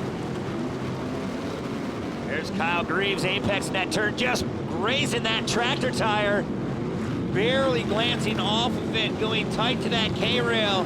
That KGB Custom Pride, Cannon Tires on board. Really dialed in. We'll see how many spots he can pick away before that mandatory competition caution, which will come at the halfway point. Yeah, since we did a full restart, they restarted the race clock as well.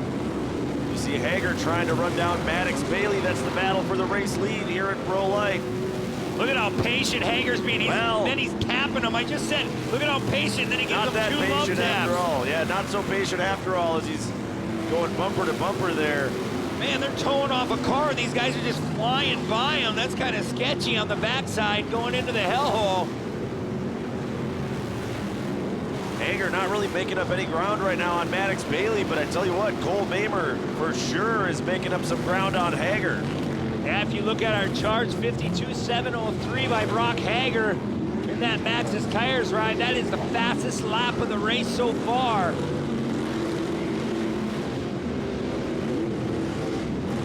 Brock Hager just trying to play possum, see the right opportunity, and there he goes. He tire slams Maddox Bailey. Bailey's not going to go down without a fight here. He'll still hold the point into turn 3. Boy, Bailey making that truck really, really wide. Yeah, that's helping out Cole Mamer running in 3rd. Well, Hager has to settle and fall back in line behind Maddox Bailey as they head down for turn 5 up and over the roller jump. Watch Hager, he's gonna go outside, inside here. Bailey knows what he's doing. He's playing protected line on that bottom, but that's allowing Cole Mamer to reel in our top two. These guys are beating and banging on each other. And the Falcon Tires ride is really going to slap them both on the back if they don't watch out. There he is. Cole Mamer just about made bumper-to-bumper contact with Hager.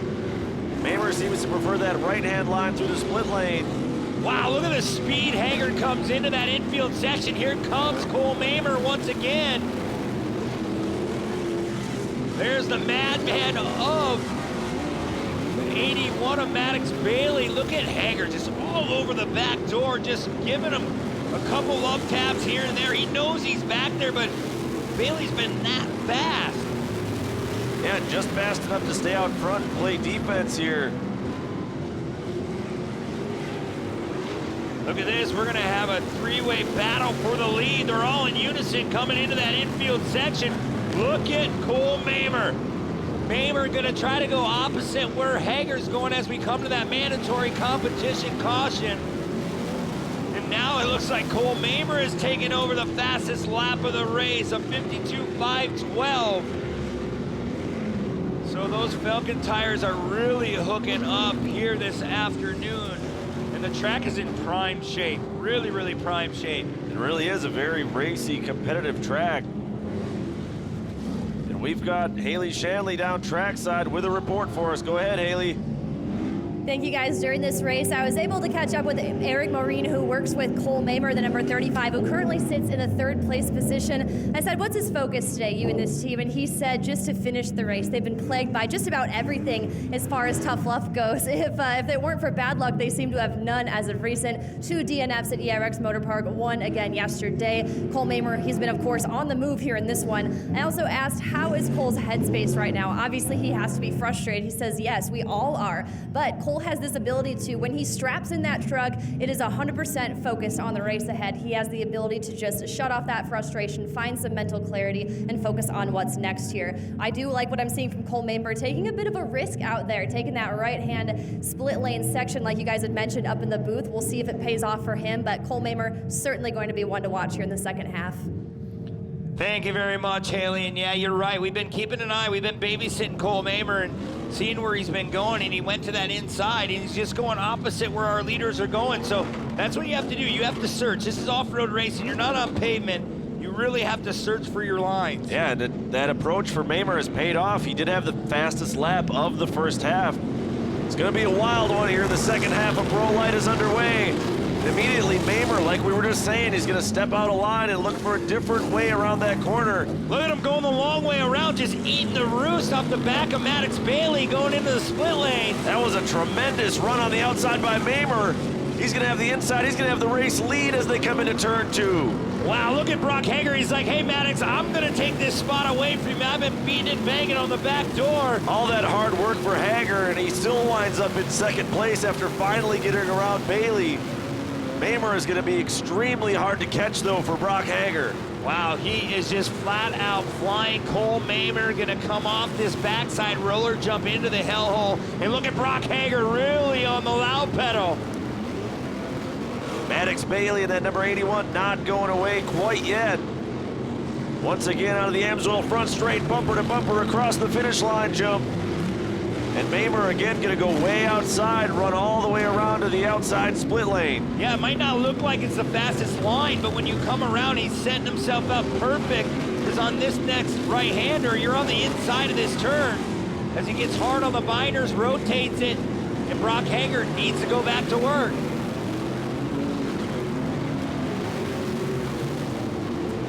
Mamer, Hager, Bailey, Point, and Kyle Greaves, your top 5. Greaves was second in yesterday's race. Also currently second in points, so he's got some work to do as well if he wants to move ahead. Here comes Brock Hager, the number 12 Maxxis Tires ride. It's a tire battle against the Falcon Tires, number 35 of Mamer, and actually Mamer pulled away a little bit on that straightaway. Mamer showing a lot of speed. Meanwhile, we've got some shuffling going on behind those guys. No change in our top 2, but it looks like Kyle Greaves now up into the 3rd spot. Brock Hager almost doubling in that infield section. trying to rotate that car, get a good run on exit, and he's still about 3-4 car lengths, and look at him pull. Look at Cole Mamer pull away on the straightaways. Again, another face full of roost there for Brock Hager. He's gonna wear himself out following Mamer.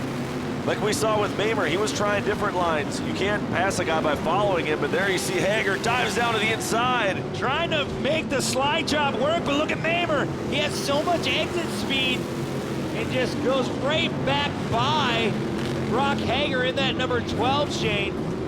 Yeah, Mamer's truck is just hooking up so well. You see Bailey there being pulled off the outside of turn 1, so you wonder if there was any kind of damage from that rollover that they didn't catch when they sent him back out. Maybe a tie rod bent or something because the steering must have went. Very well could be, Brent, but back out front, Mamer having no problems right now. Let's see if Hager tries another bonsai move when they come back down into turn 5. Yeah, he's definitely running on a time. If you look at the top of our screen, a minute 25 to go in this Pro Light Pro Spec race. Mamer still holding on, about a 5-6 car length lead. Now it just winds down to about 2-3 car lengths, but Mamer has so much straightaway speed. Those Falcon tires really hooking up out of these tight corners here at Dirt City Motorplex. Then it's a long way back to third. It's still Greaves in third, Point in fourth, and Parrish rounds out the top 5. We're keeping an eye on this battle up front. See if Hager has anything left, if he can find that extra gear, so to speak, and catch back up to Cole Mamer. Yeah, he's trying to widen out his corners and try to get some runs out of these corners because he knows that Mamer has that speed. Just watch the last 2 laps. Hager's really trying to pull out anything out of his pocket to reel in our leader. But like you said, those Falcon tires are digging deep.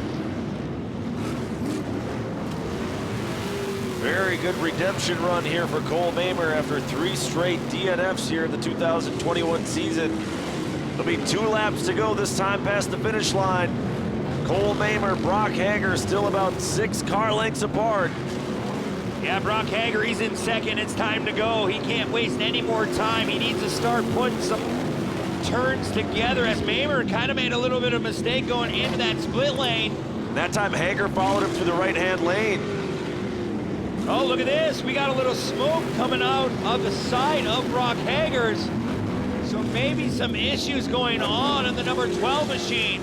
And more trouble here. Look at this. Kyle Greaves is off to the side and about to get pulled off the track. Yeah, his steering's all messed up in the front, so definitely some tie rod issues as well on that KGB custom ride as we go back up towards the front. Man, Mamer, he's all the way up against that K-rail trying to apex that turn. Another puff of smoke from Brock Hager, the number 12 Maxxis tire struck. You see the steam coming out underneath. That's exactly what that is steam. So heat, overheating becoming an issue here for Hager. As hard as he's been running, it's no surprise. Yeah, Hager, he's leaving it all out on the table. But right now, Cole Mamer is showing the way around after having a bummer round 7.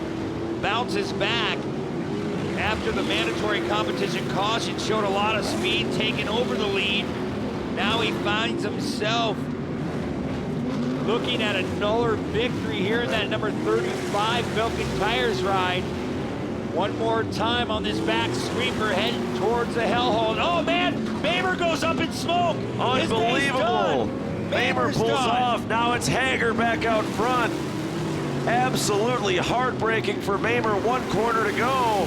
Man, and I don't think there's much left under the hood of Brock Hager. That number 12 is smoking as well. He's gonna come and take the victory in round number 8. Tough break for Cole Mamer. Second will go to Dylan Point. Carson Parrish across the line in third. But man, what happened to Mamer? Ryan Beat up here for Pro Spec. Tell us, what kind of speeds were you finding out there today? How'd it feel? Yeah, I think that's a true testament that this V6 package is competitive with the V8 package. If some of these guys in the middle of the pack would quit whining and let me race with them heads up, I think we could put on a good show and really show what this Chevrolet Pro Spec V6 has. It's a new class that we're debuting this year. Really proud of this class. It's a V6 4-speed manual transmission, a lot lighter, much more affordable, cost-effective for anybody that's wanting to get in racing. Here's your perfect stepping stone. Well, thanks for coming out today and showing the speed for us. This is Ryan Beat. We'll see him in just a moment in Pro 2. Carson, that race was most definitely a game of survival like we had talked about throughout the race. But for you, what did you have to do to stay cool, calm, and collected? Yeah, it was definitely just the race of survival. Just get to the end. There's a bunch of crashes and a bunch of chaos going on for the first couple laps, but we managed to make it to the caution, and I think we were like 7th or so. But happy to make it on the podium. So good weekend. Showing great speed. Who would you like to thank? For sure, the whole RBM tent, my mom and dad, Corrosion Specialties, Stealth, Toyo Tires, Sparco, Bilstein, everyone that's helped me. Appreciate it. Congratulations. This is our Texas runner, Carson Parrish. And Dylan Boynton, welcome him to the box for the first time in his career for Pro Light. Yep. Man, that was crazy out there. I just got to throw a huge thank you out to my team. We needed this so bad, you know. And you were telling me just recently that your focus in this truck recently has been to just stay cool, calm, and collected, just focus on the race ahead of you. How much did that have to come into play in round 8? Oh, that was everything, you know. I don't know if I had much for the top, like, 4 guys there, but, you know, everyone just kept making mistakes. I kept seeing crashes, and I just stayed calm, cool, kept the truck on all 4s, and that's what brought it home today. So it's a pretty damn good day. Very much consistent as well. Who would you like to thank? I got to throw a huge thanks out to my team, man. My dad, he's the biggest supporter. We've needed this for a long time now. We've been pushing really hard in Pro Life for a couple of years now. So, yeah, them, Josh, Ryan, Monchek, everybody on the team. Huge thanks to all the sponsors and everybody supporting us, too. Maxxis Tires, Willwood Disc Brakes, Ultra Wheels, ATD Charlie. Man, everybody's helped us out so much. It's awesome. Hard work pays off. Let's get loud for Dylan Boynton. And your winner, once again, Brock Hager, and now in Pro Light. Brock never quit, you or this truck, especially those last few laps there. It looked like a lot went on for you. Can you break those down? Yeah, no, obviously Cole schooled me and Maddox both on that restart, and you know, it was a tough one to swallow because I usually like to pull those moves, but no, he got out front, and you know, I knew I had to get Maddox, and obviously my spotter was telling me I got to get Maddox, Cole's coming, so you know, Cole got out front, and I was giving him everything, and you know, obviously he's from the same town as me, and you know, he's had a ton of bad luck, so obviously I didn't want to force the issue anywhere, and I probably would never, but no, he ended up, probably 2 laps to go, my dash started blowing up with sensor stuff, and steam started coming out, so I backed it down a little bit, and I thought maybe Cole backed it down too. Maybe me and him were in the same boat, but he kept going for it, and then sure enough, down there in the turn 4, I see him slowing down, and then, you know, if it was the white flag lap, I probably would have got behind him and maybe pushed him to the end, but you know, overall it was good. It was a good point stay in both Pro Light UTV, and you know, I got to give it up to the team for you know, spending all night cleaning. It was obviously a mess yesterday, and obviously this makes it all worth it, you know, coming up here, and congrats to these guys. It's always fun racing with them, and obviously my whole team, everyone that helps me. Maxxis Tires, Icon, Dynamic Converters, Sparco, you know, just everyone, and see you guys at the next one. Congratulations. 4 podiums in Lena for Brock Hager. Congratulations. Back to you guys.